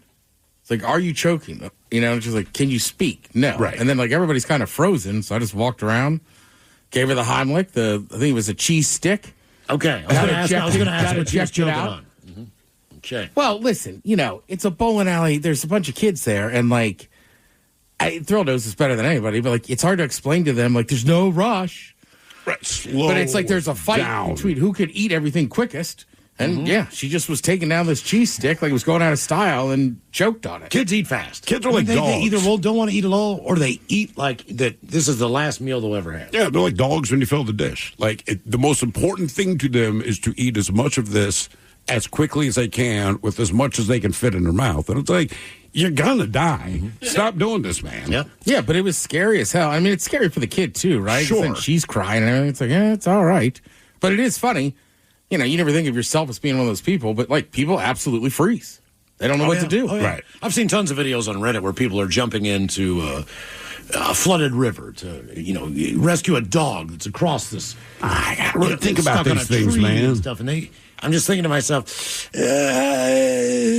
whose dog is that? Right. Do I know this dog? Like, how cute How is cold is dog? this water? Yeah, I'm going to have to take clothes off to do this. Because I've told are you that good of a swimmer? Right, correct. I don't know that I am. And like I've told my wife a million times, I'm like, look, I got your back unless it is a shark or a chimpanzee. Look, and I'm not being mean. There's just nothing I can do, and I am unwilling to get involved. If it's a shark, I'm going to be really sad to watch you get bitten in half. And if it's a chimpanzee, I'm sure I'm going to be devastated when it rips your arms off and beat you to death with them. But, like, I'm not stepping in, man. Reason we asked, when did you I would help also for, say, you could run into that, too. I have been out before with a girl I was dating. It's like her and 4 of the girls. All right. Some dude just walks by and asks for a cigarette, and they're just like, no. He said something else, and they basically were just like, no. And he wasn't homeless. But they said something else to him that he was getting pissed, and he's walking back with his 2 buddies, but it's only me. Right. Like, so it's like, all right, let's start putting bottles in my back pocket. I told you, my wife years ago, she does furniture. She found some guy. He was in Magnolia. Seems like a nice guy, but he had a sofa for her to grab. And so she said, will you go with me? I said, well, yeah, of course. Where are we going? She said, he owns an MMA gym. Do you still need me to go? I mean, like, I am of no help to you. I understand why you want me to go. What I'm telling you is, if the man owns an MMA gym and something is going to go sideways, it's still going to go sideways. I'm just going to get hurt now. I don't know why you need me there. Technically, that's called side control. Whatever, man. We went there. Nicest guy in the world. Of course he's super nice. But all he I can owns think the is, gym. like, if this is a setup, it's my ass, man. Reason we asked, when did you try to help or try to help someone out? A Missouri kayaker saved a dog that fell through the ice in a frozen lake, ended up needing rescued herself. Police and animal rescue staff helped retrieve the woman from her icy trap at Hold Summit after she plucked the poor pooch out of the freezing waters in her kayak. See, there's the difference. I have a kayak. Yes, I will play the hero. But then she was stuck in the ice and couldn't get back to shore. Upon arrival, officers discovered that a brave Good Samaritan had taken the kayak out into the lake in an attempt to save the dog. And she did. While the dog had been successfully rescued, she became stuck in the ice. Authorities say the rescuers deployed a water rescue throw bag and pulled the woman to safety. So in other words, we're not getting in. Grab this. And the lucky canine were unharmed. But the rescue prompted a warning from the police department for others to remember this great reminder to always be cautious around frozen bodies of water. Icy conditions can be unpredictable. See, that's the kind of heroism I'm into, right? So I got a kayak. Sure, I'll take it down the river. Or if I'm part of the rescue team, like throw you the life ring. But I'm not physically having to get into the water. Then we have the story out of Ohio. School was closed due to sub-zero temperatures on January 22nd in Jackson Township, Ohio. But a school driver named Todd Morris, he was nonetheless on the job. And as he drove home from an errand, he noticed smoke, which he told the Washington Post he could tell was not normal chimney smoke rising in the air. So he followed it and found it was coming from the home of two of the elementary school students who ride on his bus route. Now, knowing they were off from school that day, he worried they might be inside the house. He is 54 years old, a retired police officer, and an Army veteran. He ran to the door while calling 911, and no one answered. That's when he kicked the door down. And he went through the smoke-filled home, calling out to see if anyone needed help. And while no people were inside, two animals were, the family dogs, Lady and Cash. Morris got them out safely, then went back in one final time to make sure no one else was in there. He got out just as the fire department arrived. I panicked because I knew the dogs were there, but I wasn't sure if the kids were there. Kids were actually spending their day off with their grandmother. But he was willing to risk his own life to go in there to see if the kids were there. It just blows my mind that someone would go into a burning building to do that. A GoFundMe campaign has been set up for the family to see if they can get the guy a little extra cash. Good on him, man. Yeah. That would be a weird one, running into a burning building. Yeah, because that's not traditionally what I want. But I would feel more comfortable doing that than I would having to go out into a frozen river to rescue a dog. Like, look, you got to do one of these two things. I'm going to pick the burning building. But also, like, I don't know, like, he had an inclination the kids might be in there. But like we were saying last week, if it's just a building that's burning, I don't know that most people's instinct is to run into and kick open the door. If you hear somebody screaming, but even at that point, like, I would hope people would, but I don't think I could fault somebody if they were like, sorry, I didn't run into the burning building. Wait a minute. So now there's a burning building and you hear screaming, Ted, it's you. Are you kicking the door? I probably would try my best. I can't get the door open. Sorry. Well, I'm just saying, like, I don't know. I haven't been in that spot. Obviously, I've saved somebody's life with the Heimlich, so like I would like to think I would, but I don't know. Right, because also it's on fire. Right. Correct. And while we're over here not feeling the heat waves coming off of a burning building, it's easy to say, oh yeah, I'd jump in there, but dude, you get within 10 feet of that, it gets intimidating real quick. Yeah, I mean, look, I have been in a bar where I was doing sort of a work event, and somebody went to swing at somebody else at this bar. Okay. I happened to be in the middle. So I put my hand up and said, no, come on, not in here. Now, over the years, things are fine, but it's not the certain type of individual you really want to be putting your hands on. They were very upset. I had to get ushered out of the bar within risk of getting stabbed. I can guess where you... And it did not go well. But that's one of those things. So generally, I feel like it's my instinct, even when it doesn't involve me. But I just was like, holy cow, that almost got away from me there. Yeah. Real bad. Yeah, it was, yeah. Like you had no idea who either one of the people were. You were just like, hey, guys. No. You could tell who some of the fellows were because of their whatever they were wearing. Okay. But it appeared that one guy was going to punch this woman. So that's why I put my hand up and said, we can't do that. And then they were like, and then as I put my hand up, I realized what I'm touching. And I'm like, I should not be touching this guy. Yeah. Uh-oh. So, but it's, it is what it is. It's not the same people Thrill and I are friends with now. Okay. It's a great irony. I know. You nervous? Yep. Yeah, you did not help me on that one. Hey, dude. The one time I'm like, I gotta sing that song first, and you're like, I'm just as scared. Yeah. God damn it, Thrill. Where's all that confidence you go on about? It's like the MMA gym. That was different, man. Yeah, it's like, I don't know what it's gonna be, man. Well, but then, walking out of Emerald Queen to have that boxing match, like, we had been training so long and kind of worked up into such a fury. It was just like, let's just do it. Right. Let's beat his ass. Yeah. Hello, Dane. Welcome to the men's room. Hola, guys. Hola. Dane, welcome to the program. Random question. Let's go with this one. Dane, if it was a challenge, do you think that you could go naked for 11 straight days? Never put on an article of clothing. Let's just assume that the weather is cooperating. All right. A little bit more. Do you think you could go naked for 11 days? Now, granted, you're not going to work. You're probably not going to go get any groceries. You're just doing whatever you're going to do. But you got to be naked for the most part for 11 straight days. Could you do it? Oh, most definitely. I've done that before in the past. You have. What was the circumstance? Just it was me and my partner, and we weren't going anywhere because of COVID, and so we just stuck around in the house and, rocked it. All right. Okay. There's nothing wrong with that. Mike, you were shaking your head no. Again, you're not going to work. You're not going to Starbucks. You're just...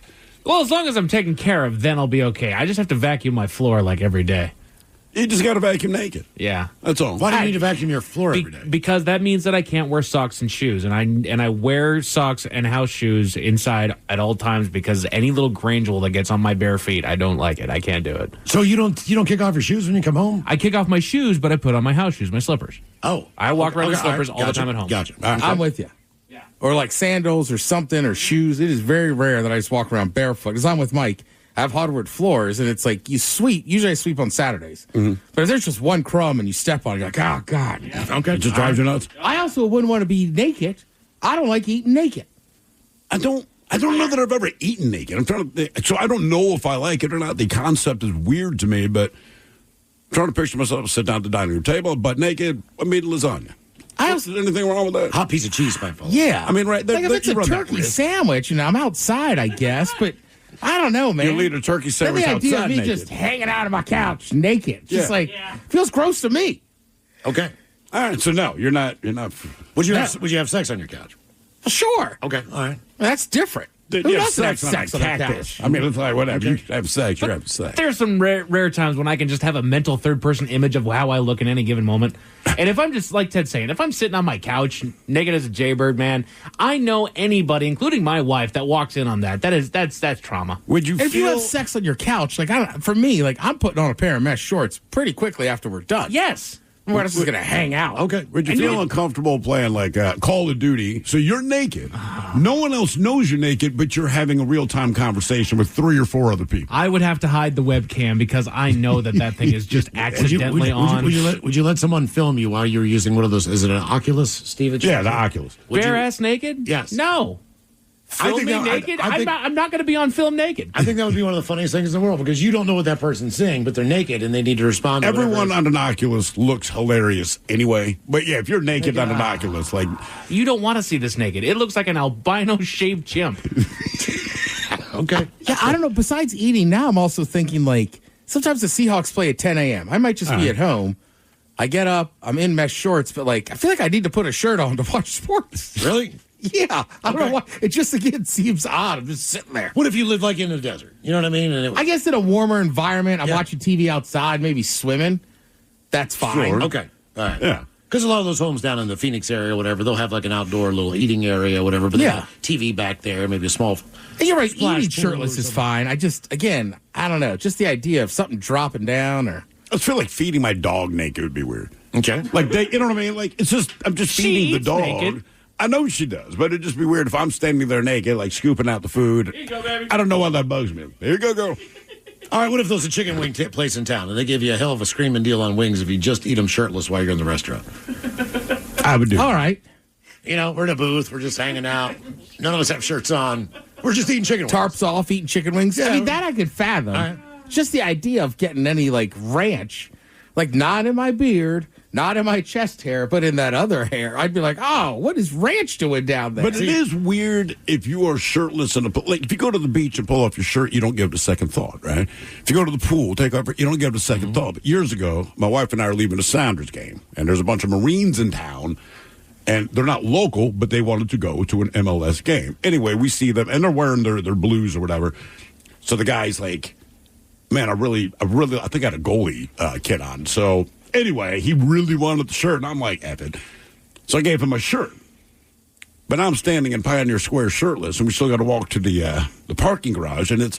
Yeah, now you're just shirtless guy. No one really batted an eye, but I felt so weird, because my wife was like, does it feel weird? I said, it feels super weird, because it's not my intent to walk through downtown Seattle shirtless. It's maybe 70 degrees, so it's not hot, but it's not cold, but I'm like... I feel just stupid. weird. But then when you walk into the parking garage, you have to walk through the building lobby first. So the security guard, he doesn't say anything. But you just get that look like, well, that's his mother effort. Shirtless. And then you get on the elevator with people with kids, you know what I mean? And they're staring at you hard.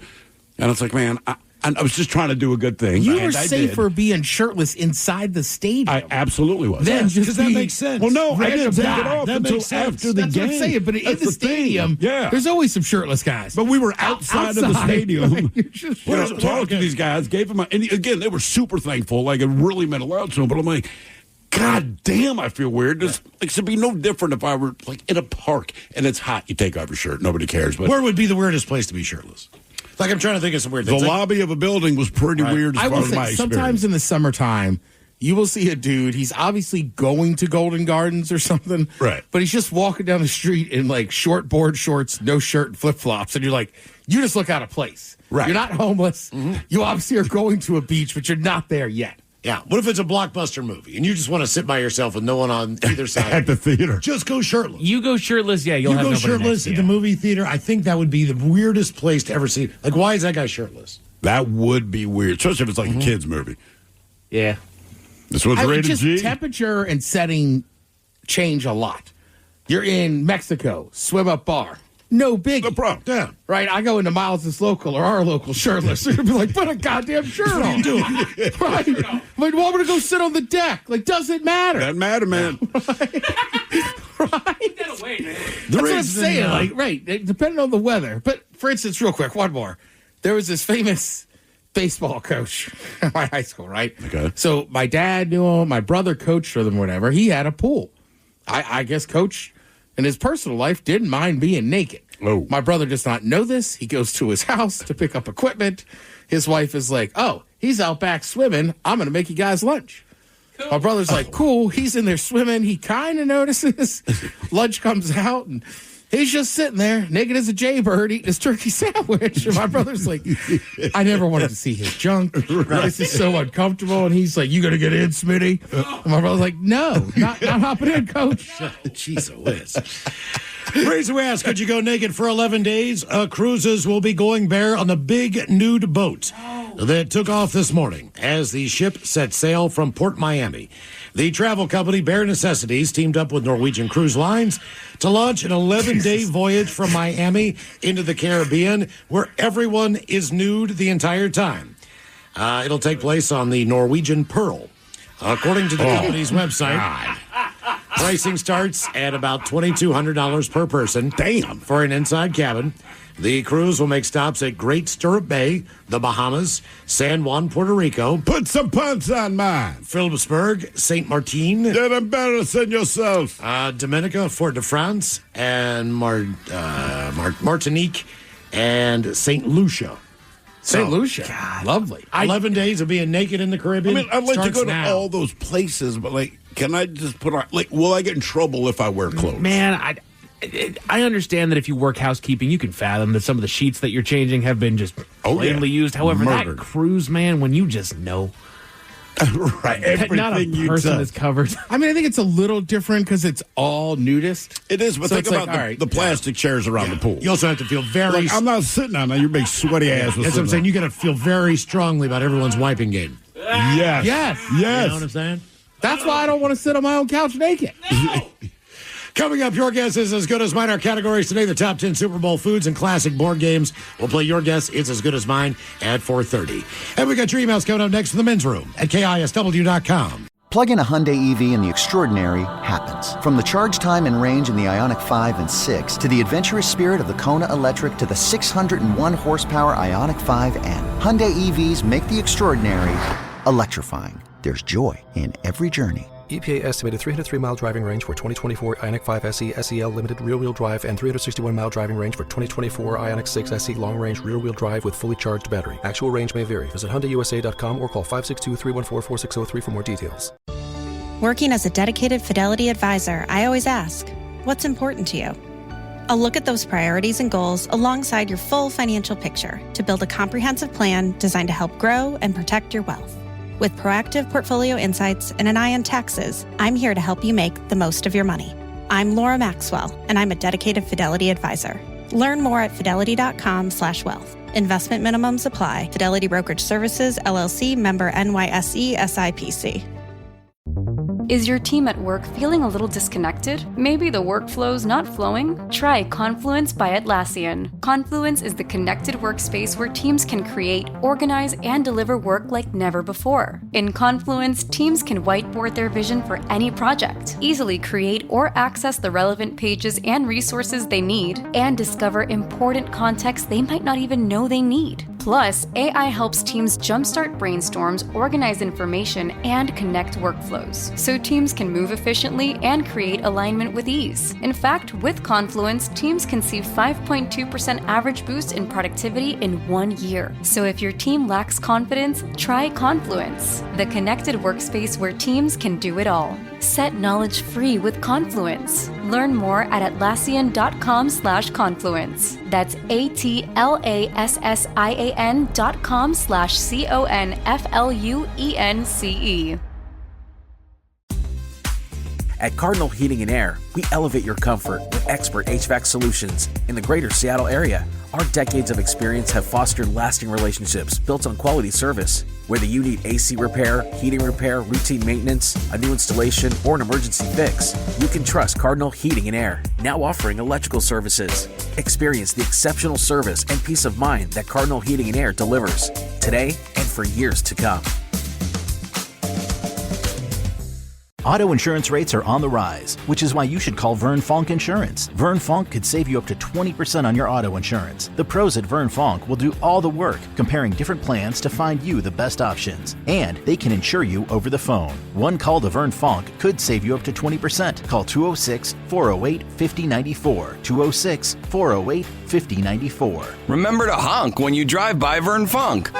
Restrictions apply based on a Q3 2023 study of Vern Fonk insurance customers who reported saving when they switched. License number 1070622. Looking to improve your diet in the new year? Try seeing a personal dietitian with Nourish. Nourish has hundreds of dietitians who specialize in a variety of health concerns, including weight loss, gut health, and more. Meet with your dietitian online and message them anytime through the Nourish app. Nourish accepts hundreds of insurance plans. 94% of patients pay $0 out of pocket. Find your personal dietitian at usenourish.com. That's usenourish.com. This episode is brought to you by Progressive Insurance. What if comparing car insurance rates was as easy as putting on your favorite podcast? With Progressive, it is. Just visit the Progressive website to quote with all the coverages you want. You'll see Progressive's direct rate, then their tool will provide options from other companies so you can compare. All you need to do is choose the rate and coverage you like.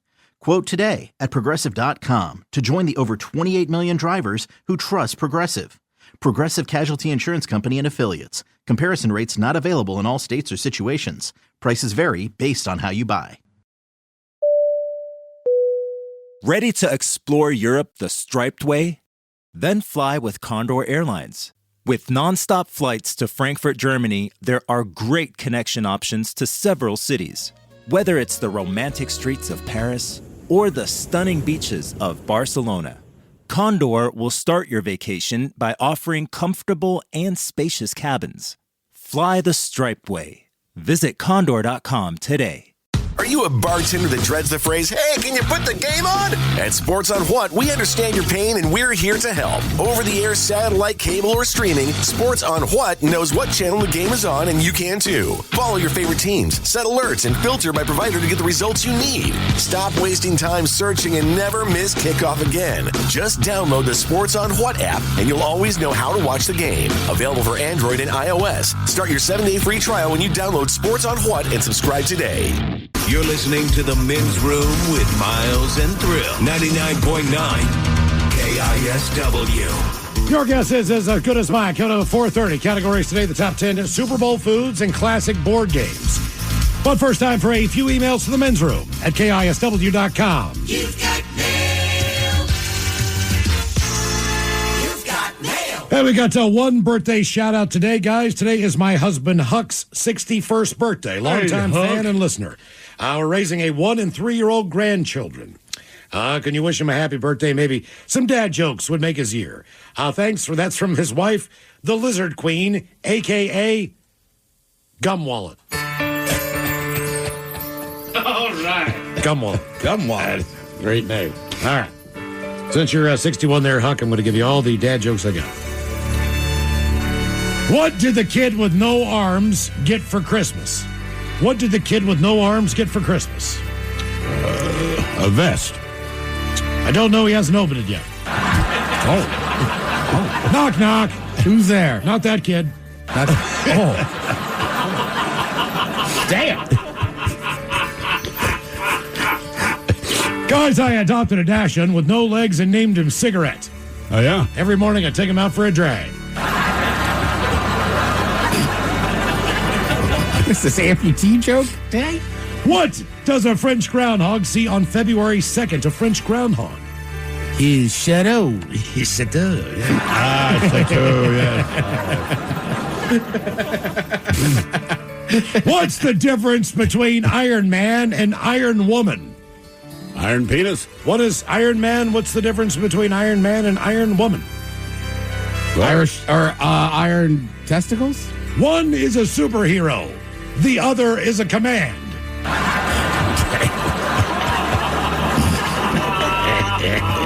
I want to roll. Guys, I mixed laxative with holy water. Oh, yeah? What did you get? Holy crap. And why can't cows wear flip-flops? Why can't cows wear flip-flops? Because they look utterly ridiculous? That's not bad. They're lactose. Get some stick in my hoof. Right, knock joke. All right, guys, here you go. Happy, happy, happy birthday. Happy, happy, happy birthday. Happy, happy, happy birthday to you, to you, to you. Ya's a Dirty Germans brought to you by Men's Room Original Sausage. Available through Uli's World Famous Sausage, mensroomlive.com, and other fine retailers. Schweinefleisch. Hang on. Hey, a little reminder here. This Friday, we're having a free little party as the Men's Room presents the 20th anniversary lager launch party going down at Black Raven Brewing up in Woodinville. Hopefully you can stop by. We're doing the entire show live from 2 to 6. The beer will be on draft, the 20th anniversary. Of course, the Men's Room IPA. People are absolutely loving that beer. Yes, they are, and you should. It's great. And the locations are continuing to pick up, as are the 20th anniversary lager. So, in honor of our 20th year here at KISW, we're going to do a little celebrating and launch off the world tour at Black Raven in Woodinville. It's absolutely free, 2 to 6. The sausage will be there, hopefully the salsa, of course, all the brews, and a nice little happy hour, and you'll be a part of our live studio audience. Live Ted versus the FCC. Yep, get it on. Bad Choice Friday, probably beer-themed. I would think so. And all the questions that we're going to do, we're just going to go straight to you guys in the studio audience and do the show that way. So if you stop by, you can be a part of the show. And again, it's absolutely free. Yeah, man. Hopefully you can stop by. But we do have some updated locations on where you can find the beers. Oh, Miles. Yes. We emailed in, my buddy Andy had emailed in a while ago that a different Andy, the owner of Andy's from Andy's Fish House in Snohomish, has had the IPA on. I was trying to get the lager on. I met him Saturday before the show. Nice guy. Okay. Oh, nice. I said, all right, thanks for the support. He goes, Thank you, Andy. Yeah, he goes, you work at Black Raven? I said, no, I don't. Oh, by the way, in the meantime, let's get a contestant on the line for your guess is as good as mine. 206-803-ROCK. Couple extra emails here. But as I pick myself up a six-pack of the 20th anniversary lager at Wanna Liquor and Purdy. Don't dump me. Wanna Liquor and Purdy. And I really liked it. It went well with my favorite whiskey. Have a good one, guys. That from Dad Doug. Next time, tell us your favorite whiskey. I'm not above trying the combo. Place. Yes. Wanna Liquor and Purdy. That's a great name. How ironic. It's in Purdy. Yeah. It does seem odd that he specifically said, with my favorite whiskey. Yeah. Well, what's your favorite whiskey, man? Yeah. It's like, I'm hanging out with my favorite girl tonight. Yeah. All the dinosaurs. Your wife? No, my favorite girl. No, what I like. I just thought I'd let you guys know the Fred Meyer in Marysville off State Street finally has the 20th anniversary lager in stock. As of Sunday, it was on the end cap in singles, but you can grab a six-pack holder and create your own. Just cracked my first one, was not disappointed. That is damn tasty beer. I still feel the IPA is superior, but that beer, guys, it's just hard to beat. I appreciate the daily laughs. Keep it up. That from Wojak. Hey, man, that's Black Raven, not us. We are so glad that they make these beers on our behalf. Oh, man, it was a cold, rainy night in Tacoma on Saturday night. I get up to the bar. They've got the Coco Jones order for Black Raven. I'm like, you know what, man? and it was absolutely just perfect. It was the perfect beer for a cold, rainy night. I'm like, God, they nailed. Okay, our beer that we had over the holidays was absolutely fantastic. Oh, the Ola Brews? All the days? All the days. I wish we had more of that. I do too, although it would put you on your lips after number 2. But that Coco Jones is a great beer as well. Guys, listening to your award-winning show, wanted to let you know that we've had your 20th anniversary lager on tap for a couple of weeks now. It is so good. See you on February 7th for the live show. Nice. I'm bringing a gaggle of girls with me. That from Suzanne at the 884 Pub in Bremerton. Ted, there's your wheelhouse, a gaggle of girls. Well, the text she sent me said a gaggle of bitches. But I guess that's not a cigar quote, so gaggle Are of you girls. the girls or the bitches? Yeah, where the bitches at? Gentleman Todd writes in and says, I just want to report that I found the new men's room lager at the Bonnie Lake Fred Meyer yesterday. All right, Bonnie Lake Fred I Meyer. haven't tried it yet. It's cooling, but excited to try and report. Thank you, Todd, on the update. One more. Men's Room IPA at the Tulalip Teriyaki store. All right. Tulalip Teriyaki. Yeah. Has got the Men's Room IPA. Makes complete sense to me. On draft. Very good. By the way, if you happen to find the beer, the Men's Room IPA in the bright yellow can or the Men's Room Lager 20th Anniversary Edition, please do us a favor and take a picture, whether you find it on draft or in cans, and send us that. That way we can spread the word. We'll probably ask if we can put your picture up on social media so people can see what Fred Meyer, QFC, Safeway, you picked it up. Everyone has a slightly different design for how they set it up, which is always cool. It's one thing I do like going in the grocery stores. And look, I hate going grocery shopping. The only reason I will go with my wife grocery shopping now, honestly, because I go into the beer aisle to see where they have placed our beer. Yeah. I mean, that's it. A lot of the times, man, being a new beer, they'll put it on the end cap. Which is like the high-profile place. So we really appreciate when they do that. That is huge. It doesn't mean necessarily that they have a slot for it to be cold. But hopefully, as beers get sold, we get a little room to move in there in the cold shelf. Okay, time for a little Your Guess Is As Good As Mine. It's an easy game to play. We get a contestant on the line. You pick from one of two categories, and then try to get as many right in said category before 3 strikes, and you're out. Steve, who is our contestant? Ready to play Your Guess Is As Good As Mine. Hello, Ken. Just Ken. Welcome to the men's room. Hola, bichola. Hola. Ken, welcome to the program. Your Guess Is As Good As Mine. You know the game is played. We've got 2 categories. You pick between the category. There are 10 right answers. You can get as many right as you can, hopefully, before 3 strikes and you're out is the way we play. So, do you want to go with the top 10 classic board games of all time, Ken? Or the 10 best Super Bowl foods? It's up to you. Let's go with foods. Why not? All right, Ken. Super Bowl is on Sunday. People will eat, and they will eat a lot of food. Yes, they will. What they say, as far as if you go to any party out there and you go to someone's house, these are the 10 things that people enjoy the most as far as your food options. So, Ken, as you know how the game is played, guess as many right in said category before 3 strikes and you're out. Ken, we should also note this. I don't know how, if you've been listening this morning to the Daily Mix Morning Show, we are doing a competition with them as far as food items that are available. We're calling super size. Now, they will appear on our show Thursday at 4:30 for Ted's Meat and Potatoes. They will judge the items that we made. We will then, in turn, go on their program Friday morning and judge the crappy vegan and vegetarian options that they came up with. Yeah. And we will be honest on our judging. Oh, yeah. Look, man, just because it's vegetarian or vegan doesn't mean If it's it's going to good, it's suck. good. But if it does suck, we will let them know. It doesn't mean it will suck, but if it does suck, it's because it's vegetarian or vegan. That's exactly And to give you right. an idea how important Super Bowl foods are, a little-known story about our very own hero, D. Ted Smith, bumps into a mutual friends from Philadelphia. Philadelphia guy, top to bottom. Yep. Super Bowl's coming up. He wants to make a very Philly-specific snack for Super Bowl Sunday, but he cannot find the Velveeta cheese at the grocery store. Once Ted gets wind of this, Ted finds the Velveeta for him, and as he relayed the story to me, so this week, and it was, I suddenly hear this voice going, dude, Velveeta's down in the... I had it in my hand. I went, hey, I got you. So, Ken, the menu for us Thursday at 4:30 is the following. Danny being from New Mexico, and granted, we just picked these things out of a hat. Right. But he got jalapeno poppers. I'm glad he did. He's the right guy to get jalapeno poppers. All right, Sarah, who's a vegetarian. And does not cook. She got macaroni and cheese. It's going to be which terrifying. might be the right thing. You never know. Steve Miggs, who is a vegan. This is my question mark. He got sliders, which means that no cheese and no meat product. So I'm banking on him to suck the most. However, Taryn Daly got pigs in a blanket. So that's our menu of food, all right, as far as when we go on their program on Friday morning. Now, when they come on our show on Thursday at 4:30, here's what they will get.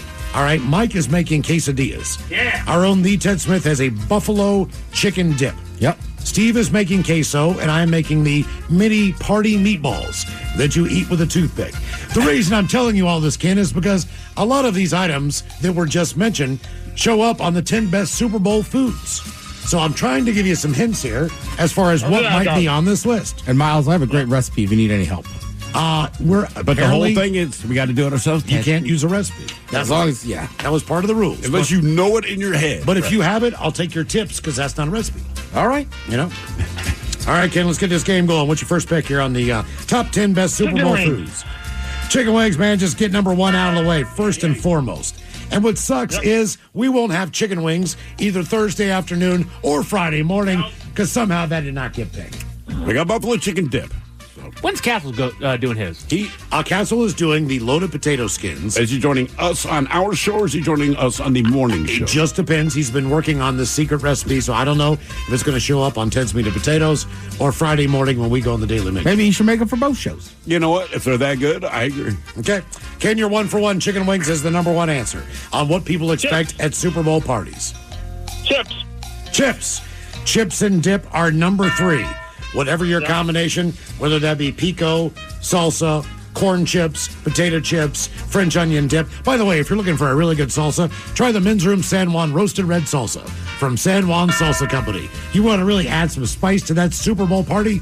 Pick up some of that and enjoy. Yes.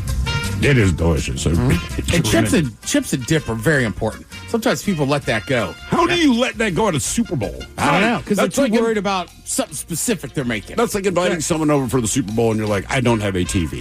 Okay, Ken, you're 2 for 2. Teriyaki meatballs. Teriyaki meatballs. Does he need? I don't think you have to add a flavor. You could probably just say meatballs. Yeah. Meatballs. Meatballs, number 9. That's what I'm making with toothpicks. It's very important. These are toothpick meatballs. Well, you were instructed to make it that way. I have never made these before, and I did a little cooking on Sunday, yesterday afternoon. So I think I've nailed the meatballs. I've just got to complete the rest of the project, which is I'm an Italian cook as far as meatballs go. It was so weird not to put in basil, garlic, oregano, and Parmesan cheese because normally that's part of the These mix. are not pasta meatballs, brother. These are toothpick meatballs. I know that, but I had to wing it because of the fact that we're not allowed to use a recipe.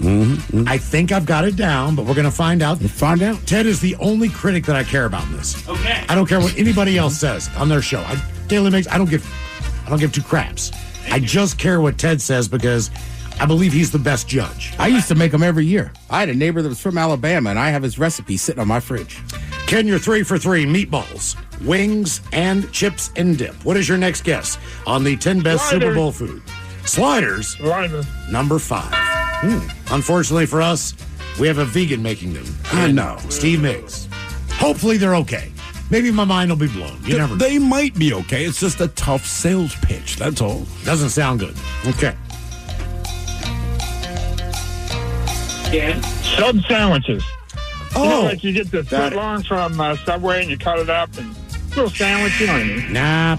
Ken, that's a great guess. It's just not on this list. I'm right there with you, Ken. I don't know what these people are thinking, but yeah, those little sub sandwiches. Also, I want to remind people, too, that the Super Bowl is also a lot like a tailgate. So if you're in a pinch, you can do exactly what he's saying. Go to Jimmy John's, go anywhere, buy subs, cut them into smaller portions. You're correct so far with meatballs, toothpicks included, sliders, wings, and chips and dip. So far, you have got 4 out of the 10. Time of the year, you're doing chili. Chili, number 8. Chili, all right. You know what? That's one that, to be honest with you, I don't think shows up enough. That's kind of a dark horse, man. I'm glad you guessed that. I'm shocked it's on the like list. Chili dominates the menu.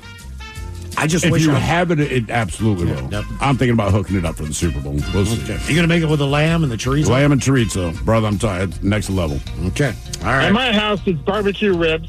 Barbecue ribs sound delicious. Can I go to your house? That is not on the list. Some form of taco. Some form of taco. What form of taco? Be very specific here because this is not thought of as a taco, but all the ingredients are the same. I'm guessing like a 7-layer bean dip or something like that. Nachos. Yeah, nachos. Yeah. Well, nachos are there because of the cheese, of course. Nachos are in. Is that your guess? Yeah. Nachos? That is correct. Nachos comes in at the number 4 Super Bowl food item. Okay. I can't remember a party I went to that had nachos. It might have had some of the things that I could put it together. I just feel like you got to hit nachos quick. Right? Because they start hot and then they just become a little different. Or you got to get the little bowls and everybody can make their own personal size nacho. Yeah. With All right, nacho Ken. cheese. Ken, looks like you've got 1, 2, 3. He said veggie tray. Oh, yeah, my bad. Did you actually dump it? Yeah, of course. Oh, Ken, Jesus, man. I take no chances over here. Ken, I'm going to give you a pass on that one. Because that's ridiculous. If you didn't hear, Ken said veggie tray. So we That's fair. That shows up a lot. He did not count. It does, I like but to eat at least 3 pieces of cold broccoli and be like, all right, I'm good. I don't think anyone's disappointed, however, if it is not there. Okay. Ken, I gave you a pass because you said veggie tray. Don't ever say anything like that again. We're talking about the 10 best Super Bowl foods of all times. Okay? All right. How about the cheese and cracker platter with the cheese, the little Ritz, and then the summer sausage? No, that's... I know the tray What are you which guys is... going to? Yeah. Sorry, Ken. You did all right, though. You got 6 out of the 10. Do you guys feel like you can finish this list? Do we go with jalapeno poppers? Jalapeno poppers are not on the list. 2 of the things on here are things that will be prepared. Sliders. We already got sliders. Already got that one. Mac and cheese. Mac and cheese is not on the list. Buffalo chicken dip. Buffalo chicken dip, not on the list. All right. Quesadillas. Quesadillas, not on the list. Deviled eggs. I would say Deviled queso eggs. dip, but We're missing the big one here. pizza. Pizza's Pizza, number Jesus. 2. Yes, of Pizza. course it is. Pizza number 2. nobody's Right making about chicken pizza. wings. There are 3 things left. Yes. 2 of them are being made for us. Being made for us. Yes, for this Pigs in a competition. blanket. Pigs in a blanket's number 7. The loaded baked potato. Number 6, loaded potato skins. There's 1 remaining that's very important. You don't really think of it as part of the main course, but it's nice to finish with. Cookies. Cookies and cupcakes and brownies. okay. Yeah, it's not like a let's get a cake. I mean, I have done it before, but that is like a get some cookies and stuff too. So here are the 10 best Super Bowl foods according to unscientific scientists. Number 10, cupcakes and cookies. Number 9, meatballs, specifically with toothpicks. Number 8 is chili, followed by 7, pigs in a blanket. Loaded potato skins at 6, 5 is sliders, nachos at 4, chips and dip at 3, pizzas 2, and your number 1 food. Be sure to have some chicken wings on hand if you're hosting people for Sunday's big game. All right, coming up at 5:08, we will drink a toast with a child of the day. You are listening to The Men's Room. What's up? It's your boy, the Ted Smith. You know what's sneaky? A bunch of big corporations buying up local companies you know and love, gutting them, and keeping the name. But you know who's not a sellout? Pinky's Plumbing. That's right. Pinky's Plumbing's values start with their work ethic, honesty, how they treat their employees, and how they care for their customers. Bigger isn't always better, and that's a fact. You should know you're working with a locally owned company that truly values where they live and work. Pinky's Plumbing. Pinky'sPlumbing.com.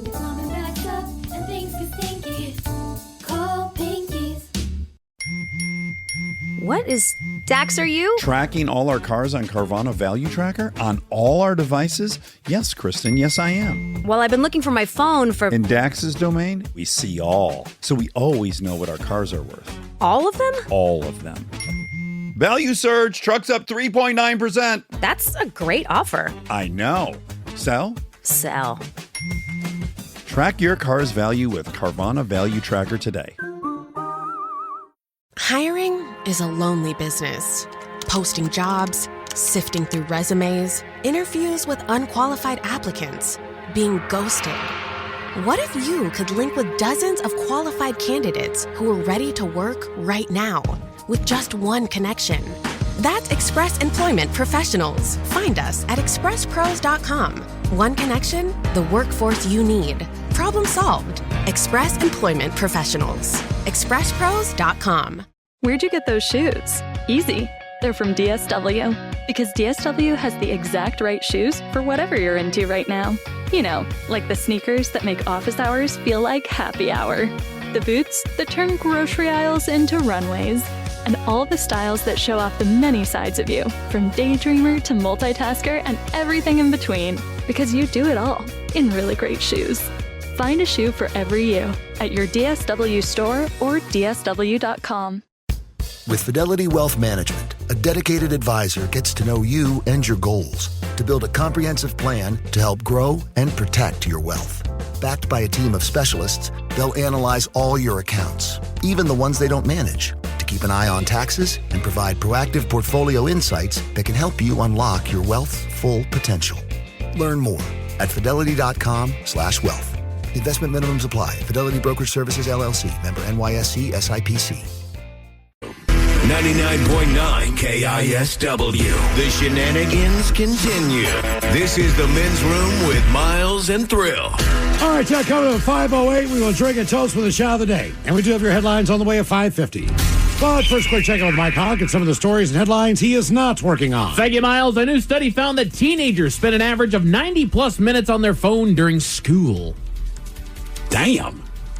I'm not terribly surprised, though. Is that looking up research, or is that just playing on your phone? I think it's a combination of everything. And I was thinking about this as soon as I read the headline, is that we're making this out into a bad thing, and I get it. They're distracted. They're goofing off.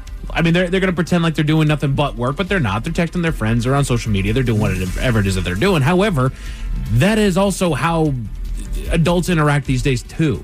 Right. Businesses Correct. all the time. Your phone it's basically like Star Trek. That phone is the interactive, all one purpose tool that you need for everything. And that includes, yes, Miles, looking up any kind of information that you need, calculation, anything that you're doing. There's different apps for different jobs. Everything. I mean, shoot, there's one for our doggone building to get in here. So phones are a part of our lives, period. So I get it. Yeah, they're goofing off on their phones throughout the day. However, our society has phones in their hand at all times. Well, plus, like, people forget in high school, right? What do you get, 40 minutes for lunch? 30. Somewhere around there. Something, right? So, I mean, you have a lunch break. I remember, I felt They like will be on their phones. Then you had some electives, or sometimes you had free periods. I mean, there's just time. You're just sitting there. I think I goofed off. I just didn't have a phone. Right. Yeah. Right. It doesn't matter the tool you use to not pay attention in school. I don't believe that it does. Right. You could use free period to do your homework, but you're not. You're not going to. No. Hell no. You're goofing off. So let's stop acting like they're doing something unthinkable here. Right. They're We being used to pass notes. Now they text. Correct. Well, and if somebody's doing it during class, I mean, I think that's just the teacher to be like, hey, put your phone away. Hey, the teteacher will generally get on that. Yeah. Absolutely. David Tennant, you guys might know him from Doctor Who and other fandoms that are out there. He has confirmed that he has 6 toes on his right foot. Oh, okay. Because we needed to know that. Wait, just on his right foot. So Just he's on the right 11 one. toes. Correct. Huh. So he's wearing New Balance for the wide foot person. Doctor Who, more like Dr. Freak. Seriously, he's not buying your cowboy boots, dude. He's not. He can't pinch that in there. God, that would suck. You're right. He does have to buy wide shoes. It's like doesn't having he? a big-ass bunion. But you only want one wide shoe. Right. You know, so you have to buy the wide shoes, so one foot's slipping around, the other one's comfortable. Or the left foot's just comfortable. Have your foot's dangling off flip-flops. Mm-hmm. Maybe you put it in the second toe. I don't know how to. I don't know where your toe divide is if you have 6 toes. Can you imagine he does have 6 toes, but he has 2 big toes? That's what I was picturing. Like, we'll what do just you do with imagine little bitty flip-flops? pinky out there. Like, but- nah, it's 2 big toes. God. two toe thumbs. Or you could have, all right, would you rather have 11 toes and 2 of them are big toes, or you have 10 toes, but all of them are big toes? Ooh. So do I choose You got 2 10 big toes or toes. 10 big toes? Basically, that's it. You know what? Give me the 10 big toes. Yeah. Why not? I feel like that would give me some sort of advantage in life. How? I would What run. is the I would run circum- faster. Swimming, maybe? Probably. Swimming, yeah. A hell of a kick. Hell yeah. God, a 90-yard kickoff again. They got to back it all the way up to the end zone. New science found that scratching a rash removes staph bacteria, and that's why it feels so good, but they still say to avoid doing so. I was like, don't tell me you're allowed to scratch stuff now. When I No, was a you were kid, not allowed to scratch I was stuff. like, but don't scratch it. Mm-hmm. But it looked at because it still feels great to scratch it. Yes, so it they does. basically looked at the evolution of if we're not allowed to scratch because it causes inflammation and it could open things up and cause more bacteria, why does it feel so good? And the reason why it feels good is because it gets rid of that staph bacteria that's on there. So there's certain ways that it could help you, but it hurts you more than it does actually help you. I mean, look, I go through it every fall and spring with my allergies. Oh, yeah. And it'll take me a couple days before I realize I had the allergies are hitting, and I'm like, stop itching them. But Right. it feels so nice. But you know what? What are the itches that we can't scratch? The Men's Room Top 10. Wait, sir. Gotcha. The Men's Room Top 10. The top 10 itches you shouldn't scratch. Let me tell you what. Working in this building for going on 8 years, I've had one itch in particular that I sure would like to scratch, but man, oh man, I see her a few times a week when I'm poisoning my lungs for pleasure. Oh, God. 5'2", curly, dishwater blonde hair that falls just below the shoulders and a face like actress Sasha Alexander. Oof. That thing just puts a hitch in my giddy up in the best way possible. Go ahead. Call me daddy. I think I see a restraining order in my future. What a pull of Sasha Alexander, too. I don't know who that is. Exactly. Neither do I. That's why I had to look it up. Sasha Alexander. I don't know how he pulled that name up, but hey, you know what? Good on you, VD. Well done there. So these are the itches that you should never scratch. They start at the bottom of the list. Yeah, right? They start at the bottom of the list with hemorrhoids. Oh, God. damn. Yeah. I would just How would you assume. even scratch that? You know how you'd scratch it. That's in a hard spot to get to. Ain't that hard. This difficult to discuss condition refers to the vein clusters that lie just below the surface of the lower rectum's mucous membrane and the anus. Sometimes these veins become swollen and they leave excess itchy skin as they dissolve. Scratching only makes them itchier. You ever scratch your hemorrhoids when you had hemorrhoids? I mean, if that's what you call wiping your butt. I'm about to say, do you just take real good care when you're wiping yourself? Ooh, very gentle care. Oh, Did you ever, like, move your butt around your seat? You're touching the inside of your body on the outside. Oh, mercy. God. That's not good. They say not to itch athlete's foot. That burning itchiness that you feel inside of your shoes is also the work of a fungus, probably picked up from the damp floor of a shower, gym locker room, or pool deck, which is why Miles continues to tell everybody, wear doggone sandals when you're in your gym locker. Yeah, flip-flops, whatever. In addition to scaly skin, especially between the toes, the soles get dry and your feet turn red. You really don't want to scratch this one. And besides causing fissures and possibly infection, you could potentially spread the fungus and the brutal itch to other parts of your body you inadvertently touch immediately after scratching, including the jock itch. And God forbid you get a plantar wart. Because that's where the fungus really takes over and you are just months. Man, I had a plantar wart breakout a while back, about 10 years ago at this point, but it was one of the most disgusting things. Yeah. And I had suffered warts throughout my childhood, and I had never gotten anything this bad. It was like barnacles on the bottom of my feet. But it was disgusting. I hated it. I did everything that I could to get that doggone stuff off, and I couldn't do it. They say not to scratch your dandruff. White flakes may be embarrassing, but the itchy scalp that can drive it's the itchy scalp that can drive you mad. Technically, dandruff refers to the condition caused by a fungus called Malassezia. It lives in everyone's scalp, but for the dandruff-prone folk, it causes irritation and excess skin cell growth. So it's telling people they have dandruff telling me you got fungus. Right. Scratching that can worsen the inflammatory process already set up by that particular fungus thing. I, at one point, 5-6 years ago, attempted to start growing in a beard, right? Okay. I was about 2 weeks in, and I realized I had more dandruff on my face than I've ever had on my head. Oh, yeah. Face my dandruff, my face was drying out fast. Oh, mercy. The top of my head was fine. So I started to then shampoo the beard. Yeah. And it kind of went away. And then it got so itchy, I was like, I can't do it. I don't look cool. I can't do it. That is what they say. As far as the fix for that one, they say it's typically a straightforward solution. Shampoo with over-the-counter dandruff shampoos that contain selenium or zinc pyrithione, which helps manage that pesky fungus. If those don't work, your dermatologist can recommend something stronger.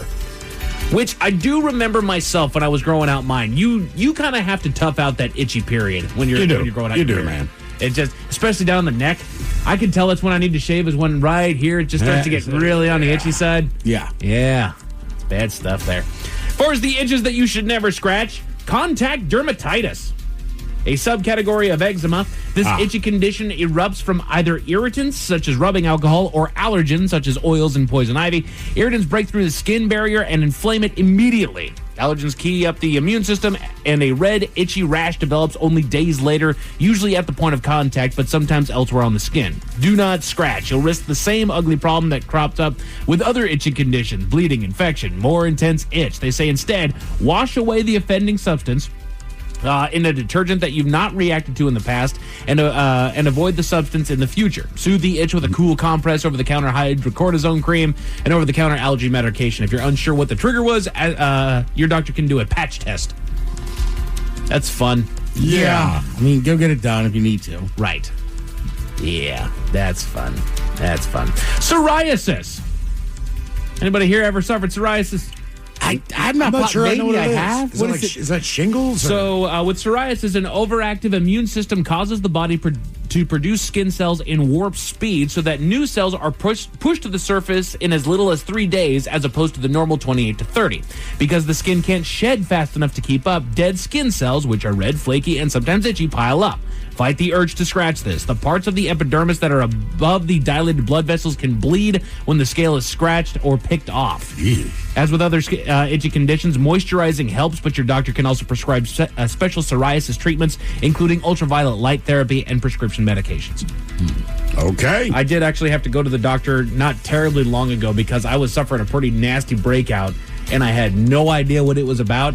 Diagnosed it as pityriasis, which is basically it's a bacterial infection on the skin, but she said it's basically like your skin has a cold. Oh, so all right. Don't worry about it. It'll go away in a few days. It's not painful or nothing like that, but it itches like hell. Was it stress? I don't know. All right, because sometimes that's what I said to you when I looked at it. 'Cause sometimes people just break out because of stress or, right? I don't know, maybe just not sleeping well. Pityriasis, they said it was mainly kids. And I was like, I'm not around children, so I don't know. Yeah, Mike. Maybe you're just childish. Yeah, maybe that could be. Maybe it's that damn dog. Or the new cat. Yeah, could be the new cat. I'm blaming it on the new doggone cat, dude. It's like having a kid. Mm-hmm. Except Filthy it's got little 4 creature. legs and fuzzy tuna. Yeah. Likes to stand on my head all the doggone time. Yeah. See, kids don't do that. No, they don't. No, they don't. As far as the itches that you should never scratch, eczema. The umbrella term eczema describes dry, rough, inflamed skin. Typically, though, it refers to atopic dermatitis, a condition where the skin barrier fails to work properly. Whatever the cause, the effect is the same. That patch of skin gets ornery in the presence of certain triggers, fabric, fragrance, airborne allergens, and it goes bonkers with itchiness. Ignoring it is hard, but relentless scratching will only make matters worse. In particular, you could end up with something called lichen simplex chronicus. Quote, the skin gets darker, thicker, and more wrinkly.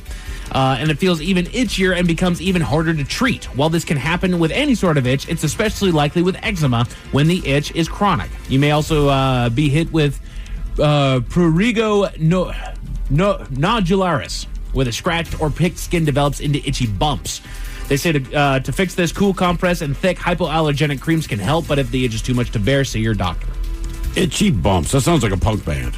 I mean, I think we're just learning. We were all right with our parents told us or whatever. Like, stop scratching. Stop scratching it. Right. Stop picking at that scab, kid. When in doubt, just leave your skin alone. Don't itch it. But it feels so nice. It does. Oh. Anybody else feel itchy? I feel a little itchy right now, Mike. Itches you should never scratch. This one honestly kind of deters itself, but sunburns. Yeah. Let's see. It says, as if the searing pain of sunburn isn't punishment enough for failing to use sunblock, the itch sets in, and an itch so aggravating it's also known as hell's itch.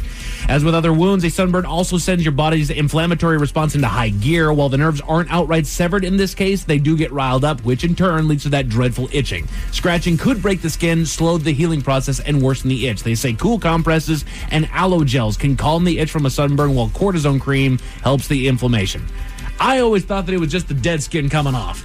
So unfortunately, I have had sun poisoning twice. Oh, God. And the second time I got it, it was one of those kind of overcast, summery days. We were swimming at a pool, didn't give it two thoughts. Right. Oh, yeah. And it itched so bad. There was like a whole night where I just kept hopping in and out of the shower, like I couldn't stop rubbing it. Yep.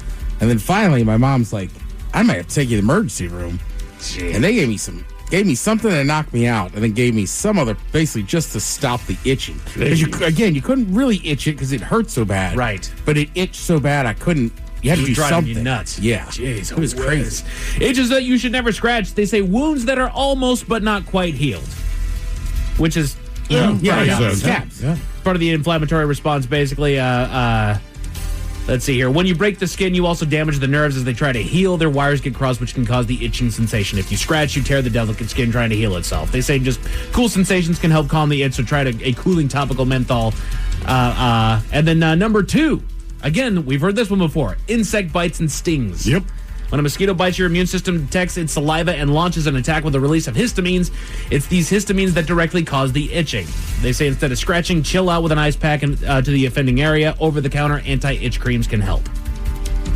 All right, yeah, I've always heard that. Bug bite, just don't touch it. Exactly. Another common itch culprit there is the chigger, a baby mite found in forests or grassy areas. Chigger bites release an enzyme into the skin to erode tissue. This causes the skin cells on the periphery to harden and itch. Also beware of the fire ant. Notorious for attacking unsuspecting picnickers, a fire ant's sting releases venom, which in turn triggers the eruption of itchy pus-filled blisters. Do not scratch, in any case. Making matters worse, bacteria can sneak in any time that you nick the skin, leaving you open to infection.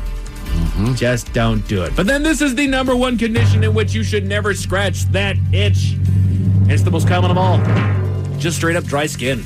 It's the most common trigger for itchiness is when your skin's protective outer layer, the stratum corneum, gets parched. You have a short supply of ceramides, which are special lipids that act as a barrier to your skin by keeping hydration in and foreign materials out. Scratching may provide immediate gratification, but it can wreak havoc on your skin's already compromised surface layer. They say, quote, your skin can form cracks and openings, which can in turn lead to infection. They say harsh ingredients from detergents or beauty products could also seep in and potentially make you allergic to formulations that you didn't initially have a problem with.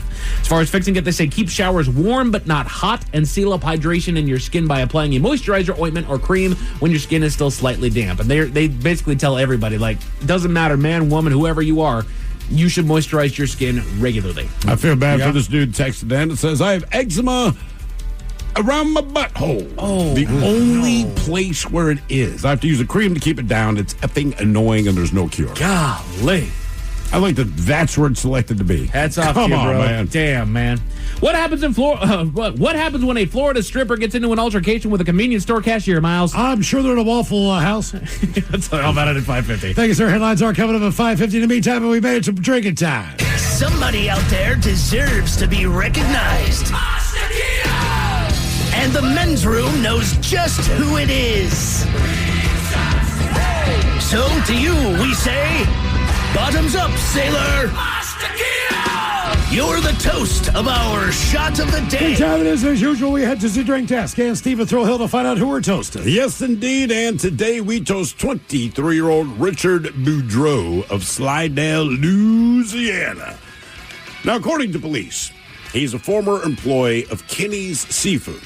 Well, he left his house a couple of nights ago with the intent of going on a burglary spree in order to make some quick cash. And police say Boudreau, he dressed in all camouflage, wore gloves to prevent leaving fingerprints, packed all kinds of burglary tools. Everything was going as planned until he realized he forgot his mask to actually cover his identity. Ha-ha! But he remembered that his former place of employment did have surveillance cameras, so he improvised and found a 5-gallon bucket to put over his head. That should work. As he scoured the business looking for money. However, the surveillance cameras, they caught glimpses of his face because one thing about a 5-gallon bucket is you have to keep lifting it off of your head to physically see where you're going. Now, he was able to get away with money from the cash register.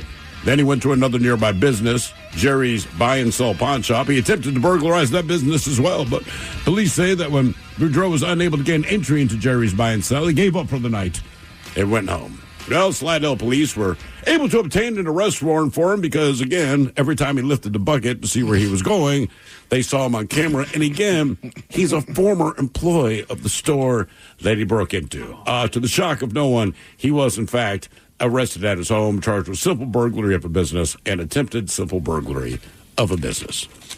Again, if you go through the trouble to get the camo and get the gloves and have all your tools, if you forget the mask, just abort the mission for the night. That's my advice. Or put a 5-gallon frickin' bucket on your head and think that's going to solve it. It's also like, even with a mask on, I don't think it'd be that hard to figure out if one of the three of you was in here robbing stuff. It probably wouldn't be, but you have some plausible deniability with the mask, right? But when I have to lift the bucket and see where I'm going, you go, that's through. And then I put the bucket back over my head. This guy, future genius, I can feel it. Yeah, I'm surprised he didn't knock off Fort Knox. Yeah, no kidding. Hey, look out, everybody. Right? Buckethead's coming. Yeah, Taj Mahal, whatever. He can rob anything he wants. Buckethead's on it. I can't believe he was not one of Ocean's 11. Yeah, right.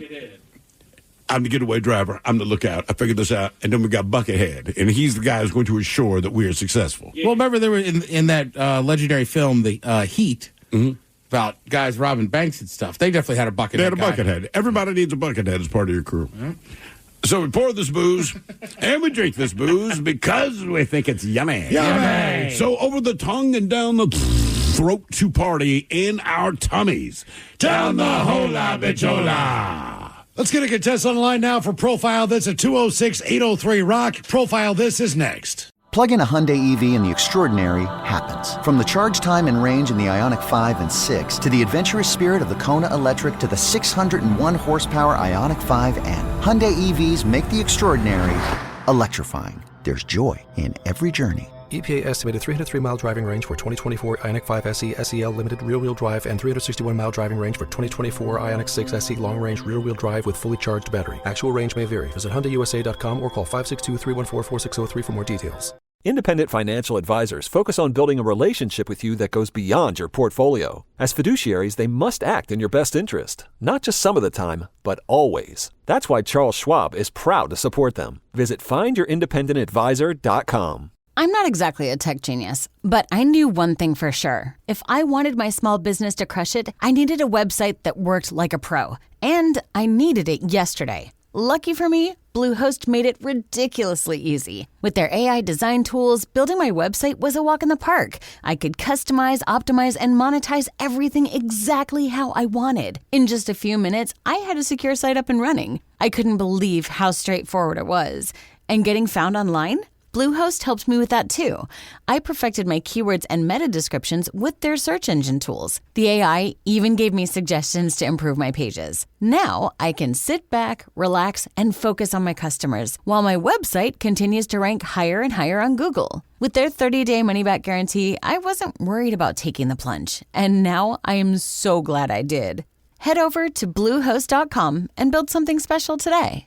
Low-carb, keto, yo-yo diets, GLP-1 injections, but you're never going to lose weight if your liver is clogged with fat. So what can you do? It's simple. Almaced. Almaced is a natural superfood protein shake that uses natural amino acids and bioactive peptides to help unclog your liver and optimize your metabolism so it's easier to lose weight. And it's been scientifically proven to preserve muscle mass. Join millions who have transformed their lives with Almaced. Find out more and see the university studies at almaced.com. That's ALMASED.com. The brand new Grand Casino and Shoreline is now open. Step into the action with Vegas-style table games like Baccarat, Heads Up Hold'em Poker, Pai Gow, Blackjack, and High Card Flush. Feeling hungry? Feast on delicious Chinese, Vietnamese, and continental dishes plus breakfast favorites. Dine in or take out. And don't miss daily happy hours from 4 p.m. to 7 p.m. and 10 p.m. to midnight. Grand Casino and Shoreline off Aurora. Open daily from 9 a.m. to 4 a.m. Visit GrandCasinoGaming.com.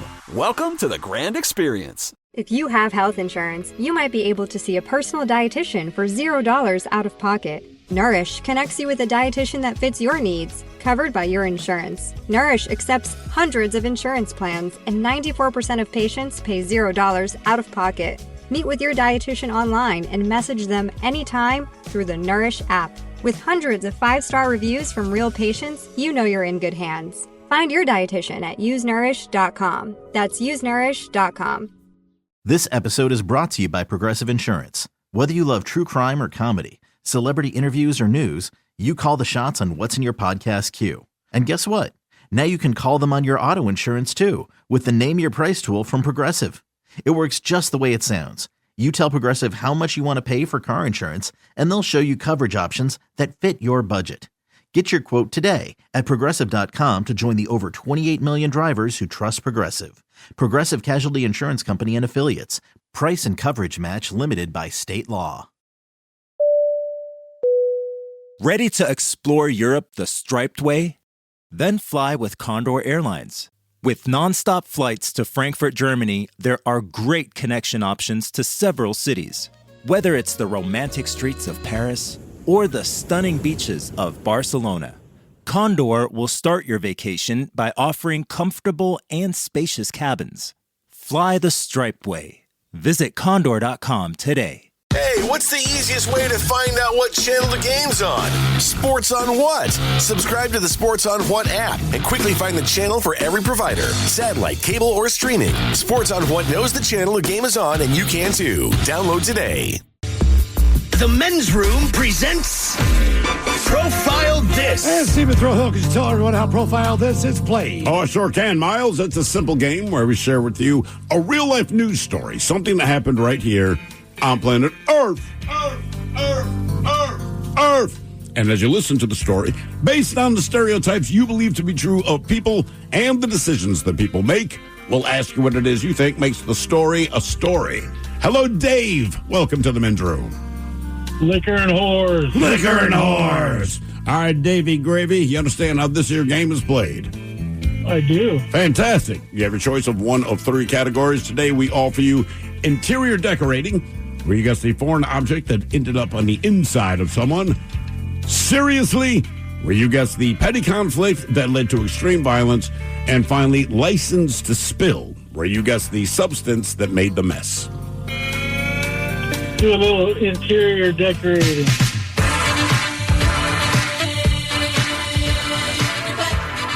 All right, a Vietnamese hospital recently reported the extremely rare case of a 24-year-old man who had something lodged in his eye socket for 3 weeks without him noticing. The unnamed man was admitted to the Can Tho University of Medicine and Pharmacy when he came in with symptoms of pain and swelling in his left eye. The 24-year-old patient told doctors that he'd been experiencing the symptoms for about 3 weeks, but they gotten worse in recent days. Now, he had previously sought medical help at another facility in his hometown, but after assessing his vision and checking for foreign objects, they just prescribed medicine that proved ineffective. Well, this led him to go to the current university where doctors once again confirmed that he had 10/10 vision, which is exceptionally good, with no signs of an eyeball injury. However, the left eye did appear swollen, and there was small pus discharge from the corner of his left eye. So a subsequent CAT scan showed that he indeed had a foreign body lodged in his eye socket, which again, I believe bears repeating, he did not notice. Now, a quick examination revealed that the mysterious object had penetrated from the soft tissue outside of the left orbit through the upper wall of the sinus and destroyed the nasal wall. Now, asked if he had any idea how the object may have gotten stuck in his left eyeball, he could only recall a collision with a friend on an alcohol-filled night of partying around the time that his pain began. So in other words, like, look, man, I got hammered with my friends. Me and my buddy, we collided with each other. That's the only thing I can think. Well, the good news is the doctors did manage to safely remove the object from his left eye. The question is, what was the object that got lodged in his eye, presumably on the drunken night when he slammed into his friend? Was it a glass shard? Was it a chopstick? Was it a toothpick? Or was it a piece of cork? So glass shard, chopstick, toothpick, or a piece of cork. What did he get lodged in his left eye? Wow, that sounds very uncomfortable. That sounds terrible. Well, what was the first one? Glass shard? Glass shard, yeah. Keep in mind, his eye was just swelling up. That's why he went to the doctor. He wasn't in any particular pain. He does not remember it happening. It was there for 3 weeks. And this was recently? This was recently. And dude has 10/10 vision, which is ridiculous. All right. I think that affects my decision a little bit. Dave, I'm going glass shard. Yeah, I think I am too, because I know a toothpick ain't going to fit in your eye socket, and neither is a chopstick. Okay. So I'm also going glass shard. Wasn't the last option, though, part of a champagne cork? Yeah, part of a cork, yeah. Right. And it was in Vietnam. Correct. We just had the Lunar New Year. Correct. I'm going champagne cork. All right. Ooh, 10. Okay, what was in this guy's eye for 3 weeks? A glass shard, a chopstick, a toothpick, or a piece of cork? We'll find out next. That was a tease. You are listening to The Men's Room. What's up? It's your boy, the Ted Smith. When that pipe starts to trickle and you're in a real pickle, call Pinky. When that burst pipe starts to smell ripe, call Pinky. When your water heater's shot and it won't get hot, call Pinky. When you get home to a flood, call your best bud. Pinky's Plumbing to the rescue. No job is too big or too small. Pinky's does it all. So when your plumbing backs up and things get stinky, call Pinky's. Pinky'sPlumbing.com.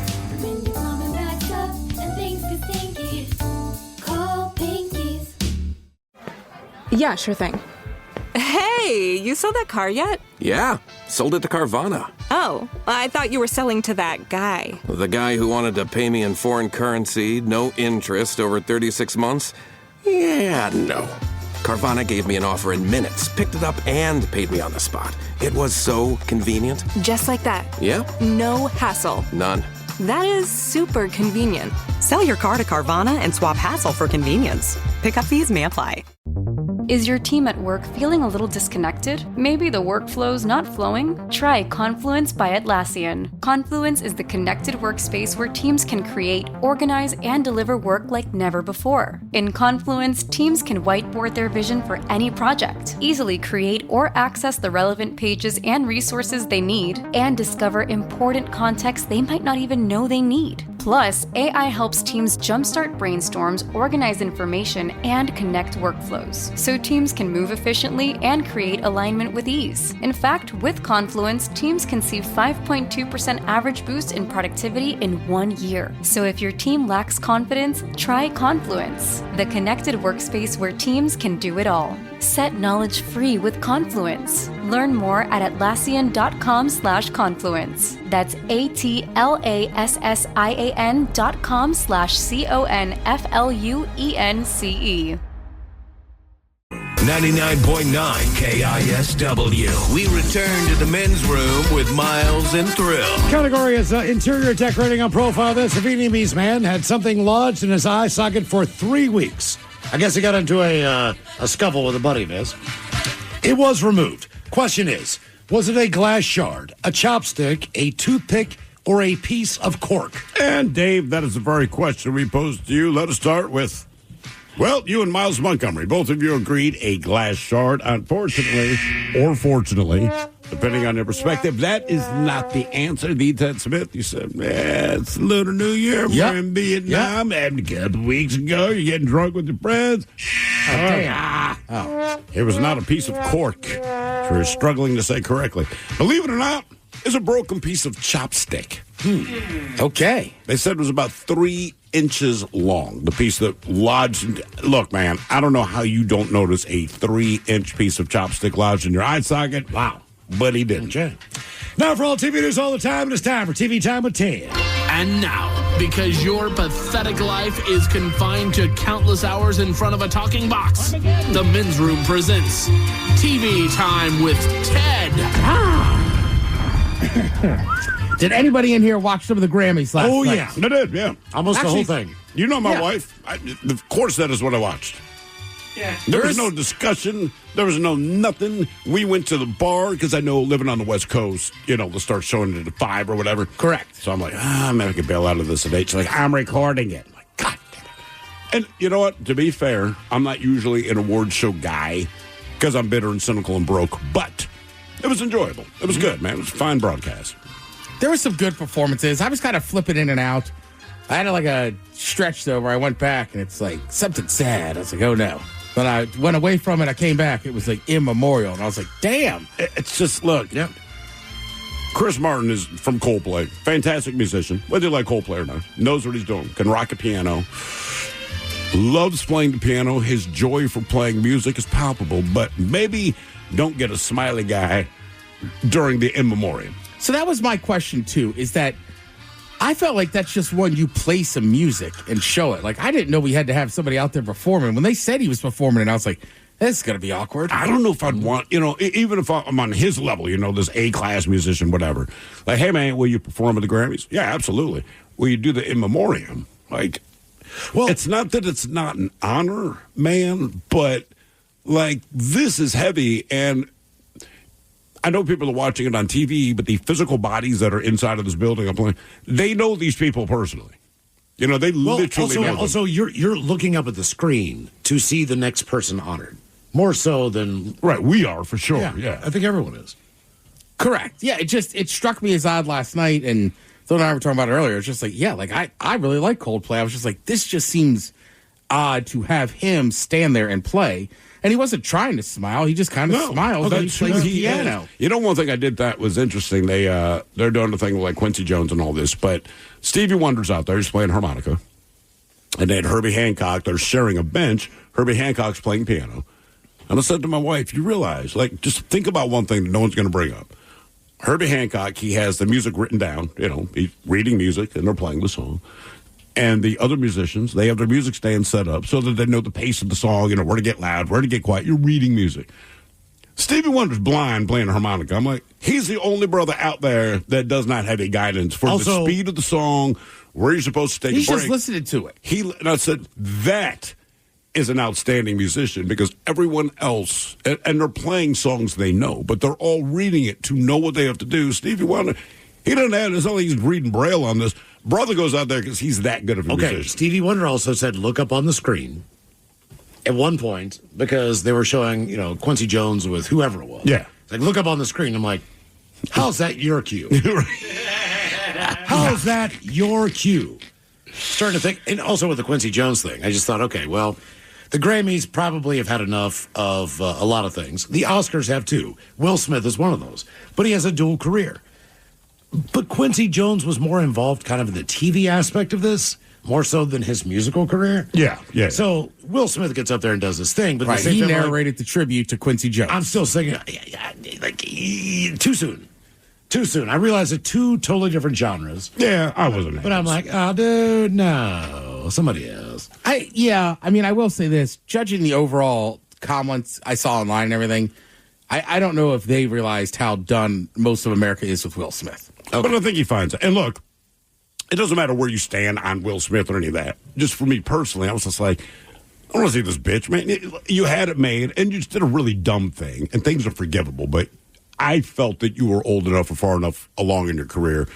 You don't need to do that, so it bugged me, right? But whatever, it's not the end of the world. But then this morning, I saw the comments. I'm like, I don't feel bad for him because when you're that rich, I just never will. But, like, dude, nobody likes you. Yeah, you can forgive him. Yeah. Just don't bring him up the next time we've seen you at an award show. Right. I would say Shakira's performance was excellent. Some of the big awards of the night. She had Album of the Year went to Cowboy Carter, Beyonce. Now, listen, I like that album. I thought it was a good country album. The reason people are like, what's going on, is because last year Jay-Z stood up there and kind of bitch and moan for 3 minutes about her never winning Album of the Year. Right. And then she won it this year. So I'm not saying that had an effect, but that's why people But it does. Yeah. It does. Song of the Year was Not Like Us, Kendrick Lamar. Record of the Year, Not Like Us, Kendrick Lamar. I mean, if you're Drake, what a bad year. It hasn't gone. He didn't even do anything. Well, you have everybody in your industry singing that song about you. Yeah. And, like, he's going to be at the Super Bowl this weekend singing about you. Right? Like, you were on top of the world. Like, I don't know. They're just at a certain point, and you see this at rap beef sometimes, it's just like, you got to know to bow out. And, like, Kendrick just ain't the one. Right. Just let it go. Right? Like, just, Drake, you got to back off for this one, man. Mike, me and you were both happy. Best solo pop performance? Damn right. Yeah, that's Espresso. Sabrina Carpenter. It's a good, catchy song. Her performance, too. She's a hell of a showgirl. Yeah. Her set, she puts a lot of effort into everything that she does on stage. I appreciate her as a performer. She's a cute little girl. I've heard of the song. Honest to God, I'd never heard it. So she performed it last night. And I'm like, honestly, I've never heard this before in my life. And it's fine. It is what it is. But I'm like, good for her. Because truly, I'm just looking at her. I'm not really listening to anything she's performed. But like I'm saying, I appreciate the effort and work that she puts into her stage show. Yeah. It feels like it's a Broadway show. Yeah, like that's what I say. I like that song. She makes good pop music. Hell yeah. And there's not rewriting the thing. Like Charlie XCX, she's kind of pop, but also it's kind of like more like dance music too. Because she's got a lot of bass in there and stuff. Yeah. So that's a little different, which I enjoy it, but yeah, But she's, have you heard her talk? For the first time ever was last night during the Grammy. She said whatever she had to say about, her party music, whatever. It's like, okay. I like her. She just seems like she's old school, like drum and Dirty. bass, English, just like, we're taking this Molly, we're taking this ecstasy, and we're partying until sunrise. That's the kind of woman you end up at a boiler room set, Miles. Yeah, never see her again.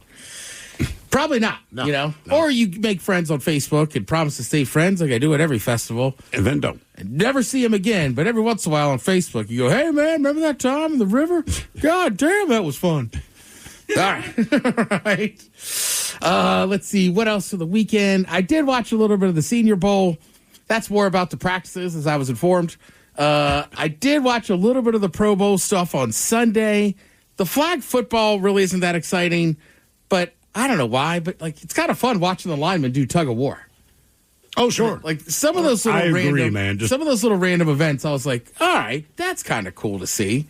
So that was cool. And then NASCAR had their Daytona 500, I think is either this weekend or next weekend, but they had this clash where they're at like a small track. And it seems like they're just out there for fun, kind of warming up the engines for the next week or two. But a couple years ago, they did it at the LA Coliseum, which was wild. So I was like, all right, is it the week after the Super Bowl? I want to say Daytona. It's your clean slate, and now NASCAR takes over kind of thing. Generally, I think the Daytona 500, I want to say, is the Sunday of President's Day weekend. Yeah, the 16th. Yeah, so it's usually that. It's almost like a holiday thing. But again, look, the way the NFL is going, they're going to eventually move that game to that Sunday. So they've already stepped on college football. They don't care. Nope. They're going to step on NASCAR, so we'll see what happens there. I read a good report, too. The reason I think it's going to bump out that day is there is rules in our government about the NFL can't play on Friday nights and Saturdays for a good section of the fall because of high school and college. Then when you get to December, those rules lax up, or if you start them at a certain time. So this one guy I follow that does a lot of finance with different leagues, he's like, look, here's what I think they're going to do is they're going to have so many out-of-country games that they're going to start being able to find loopholes to be like, oh, it's a 6 a.m. game on a Saturday. That's fun. Right. And basically, it's going to bump the season back even farther, so it'll come up on that weekend. At some point, and look, I love NFL football, but at some point, it's too much, in my opinion. Like, guys, you're good where you're at. Dial it down. I'm surprised you didn't watch Rory win Pebble Beach. You know what, Miles? I clicked over there. Okay. Listen, Saturday night was a great night watching comedy. Sunday was pretty lazy, so I flipped around a few things. I saw he was playing well. It looked like he was just kicking the crap out of everybody. He was on fire. Yeah. I have never played that course, but I've been to a clam bake down on the beach at Carmel. Oh, well, that's exclusive. It is. And then we were sitting there, and one of the cooks was like, do you know what that is? I said, what's that? He goes, that's the 18th of Pebble Beach. And I was like, no kidding. Who parred that? You parred the 18th of Pebble? Yes. All right. Let's see. Every player on the winning Super Bowl team on Sunday, they'll get a $171,000 bonus from the NFL. That's not bad. Some of them do we know if that's just starters or is that everybody? That's on the everybody. roster? Every so player. If you've got something guaranteed in your contract, like you win a Super Bowl, you get X amount. Yeah, they still get that money. Yeah, so they still get that 171 plus a $500,000 bonus.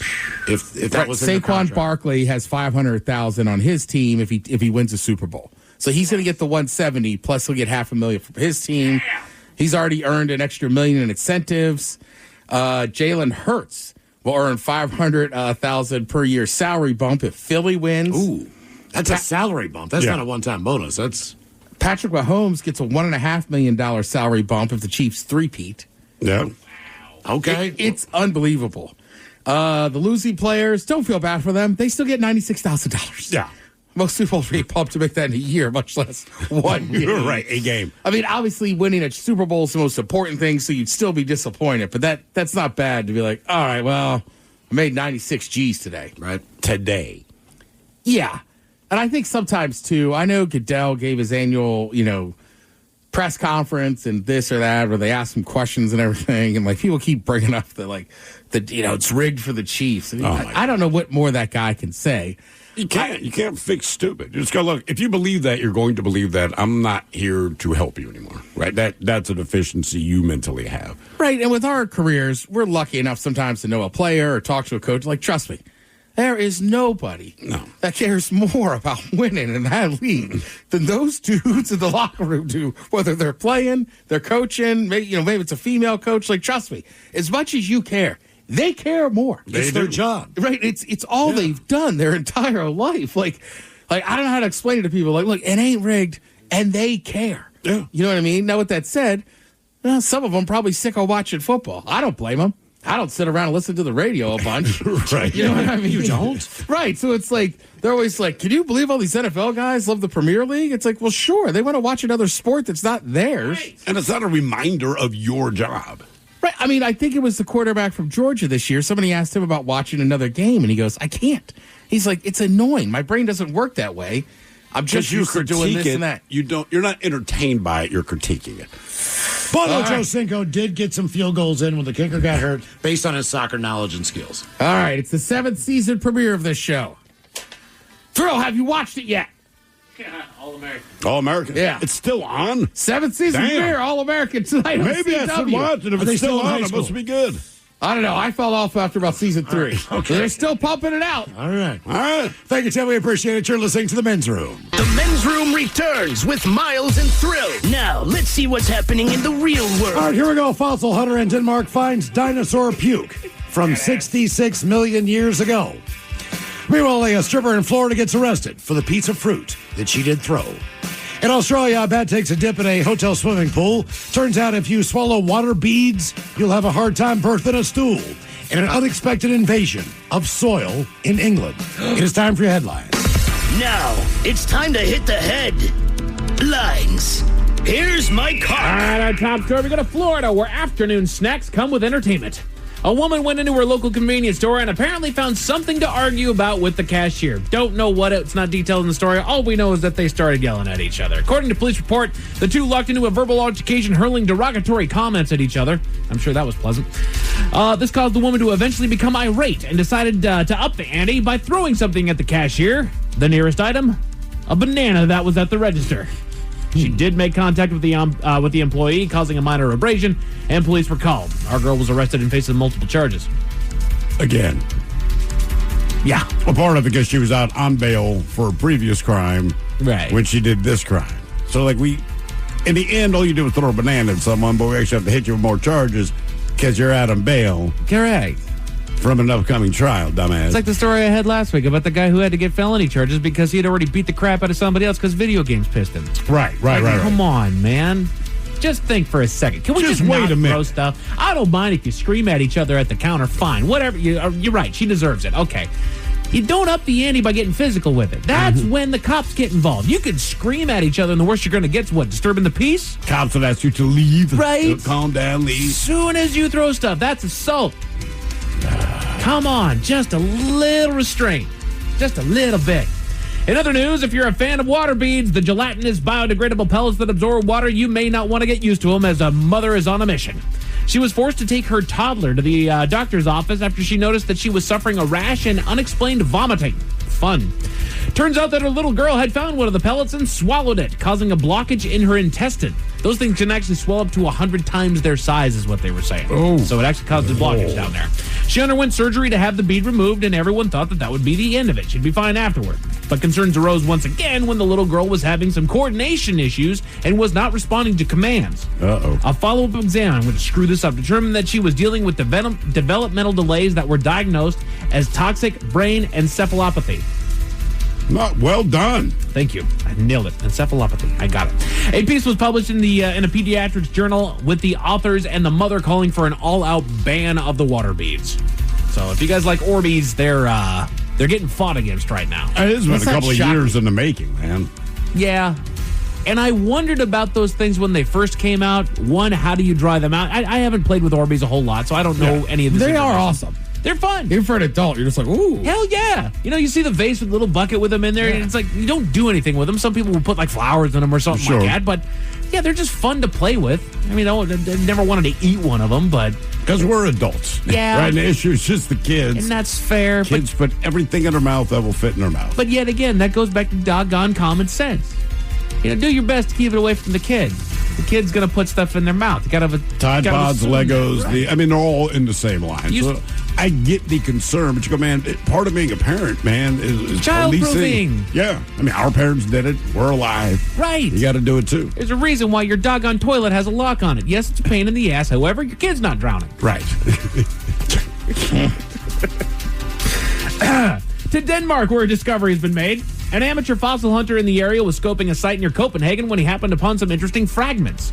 An examination was performed, and it turned out that it was the fossilized remains of sea lily that was in chalk. He took the fragments to a local museum, and even more investigation was done on the fragments, learning that they did it all the way back to the Cretaceous period some 66 million years ago. Experts believe that the sea lilies were consumed by some sort of sea creature back in the day, and then were later regurgitated. You guessed right. Independent, fossilized vomit. Fossilized vomit. Leaving it to preserve for millions of years, and now our man is in the news for finding 66 million year old vomit. How did they determine that it was actually vomit, though? As opposed to just broken up. Right. That means that bacteria that's in some sort of a stomach lining was found on there. Right? Had to be something. I don't know. Because it could just be chewed up and spat back out. Right. It was sea lily, so it was a sea creature that did it. But they were like, no, this has been regurgitated. So whatever it was, man, they yacked that back up. Other stuff that was mixed with it, I guess. Yeah, maybe. Big night of drinking. Sea lilies and vodka. Yeah. But just in case those stories with the bad taste in your mouth. Thankfully, there's good news. To Australia, where a local hotel had an interesting guest crashing their pool. Animal control was called to the scene after an adolescent bat flew down from to the pool to take a drink and managed to get stuck in the water. A video was uploaded online of the rescue operation in which someone just lowers a towel into the water as the bat clings on and lifts it back up and out, and that's a massive bat, too. And apparently this is the area that has a lot of bat nests around it, so this is not an unusual occurrence. It was turned over to a bat rescue in the area and will enjoy the company of about 30 others in recovery before being released back into the wild. Good news. Bat rescue. All right. Bat rescue. Men's Room Sports brought to you by the fine folks at Sports on What. Not much on tonight, but you do have some college and NBA basketball playing. I would recommend you download the Sports on What app to find out how to watch those. It has it on where and when those sports are going to be on here in the local area. As far as your weather, the snow is not done, folks. I know it's starting to melt, but it is not done. Temperatures are dropping down to a brisk 30 degrees tonight with a high chance of snow showers overnight. Get ready. Wake up early so that you can defrost your cars and sweep them off as well, please. Yep. We can then expect considerable cloud cover tomorrow with a high of 40 degrees. So, yeah, it's going to get cold. That's it for your headlines. With that, Mike Hawkins out. Thank you, sir. Appreciate it. Jolene's up next. Listen on the Odyssey app for your shot at $5K a day. Yes, indeed. It's all true. But in the meantime, well, we be all about this bitch. So until next time, please do what you do best. And for Aletha's sake, stay beautiful. The Men's Room has been taped before a live studio audience. Wardrobe and makeup provided by Mantastic Limited. This has been a presentation of the Men's Room Radio Network. Oh, man! A Double Flush production. Hiring is a lonely business. Posting jobs, sifting through resumes, interviews with unqualified applicants, being ghosted. What if you could link with dozens of qualified candidates who are ready to work right now with just one connection? That's Express Employment Professionals. Find us at expresspros.com. One connection, the workforce you need. Problem solved. Express Employment Professionals. expresspros.com. Plug in a Hyundai EV and the extraordinary happens. From the charge time and range in the Ioniq 5 and 6 to the adventurous spirit of the Kona Electric to the 601 horsepower Ioniq 5N. Hyundai EVs make the extraordinary electrifying. There's joy in every journey. EPA estimated 303-mile driving range for 2024 Ioniq 5 SE SEL Limited rear-wheel drive and 361-mile driving range for 2024 Ioniq 6 SE long-range rear-wheel drive with fully charged battery. Actual range may vary. Visit HyundaiUSA.com or call 562-314-4603 for more details. Working as a dedicated Fidelity advisor, I always ask, what's important to you? I'll look at those priorities and goals alongside your full financial picture to build a comprehensive plan designed to help grow and protect your wealth. With proactive portfolio insights and an eye on taxes, I'm here to help you make the most of your money. I'm Laura Maxwell, and I'm a dedicated Fidelity advisor. Learn more at fidelity.com/wealth. Investment minimums apply. Fidelity Brokerage Services, LLC, member NYSE, SIPC. When you're on the go and it's time to refresh your energy, grab an ice cold Celsius, where 0 sugar, 7 essential vitamins, and proven ingredients meets pure refreshment. Unlike traditional energy drinks, each sip of Celsius is a perfect balance of flavor and function. So, whether you're hitting the gym, the office, or your next adventure, grab a Celsius at your local retailer or visit Celsius.com to learn more. At Cardinal Heating and Air, we elevate your comfort with expert HVAC solutions in the greater Seattle area. Our decades of experience have fostered lasting relationships built on quality service. Whether you need AC repair, heating repair, routine maintenance, a new installation, or an emergency fix, you can trust Cardinal Heating and Air, now offering electrical services. Experience the exceptional service and peace of mind that Cardinal Heating and Air delivers today and for years to come.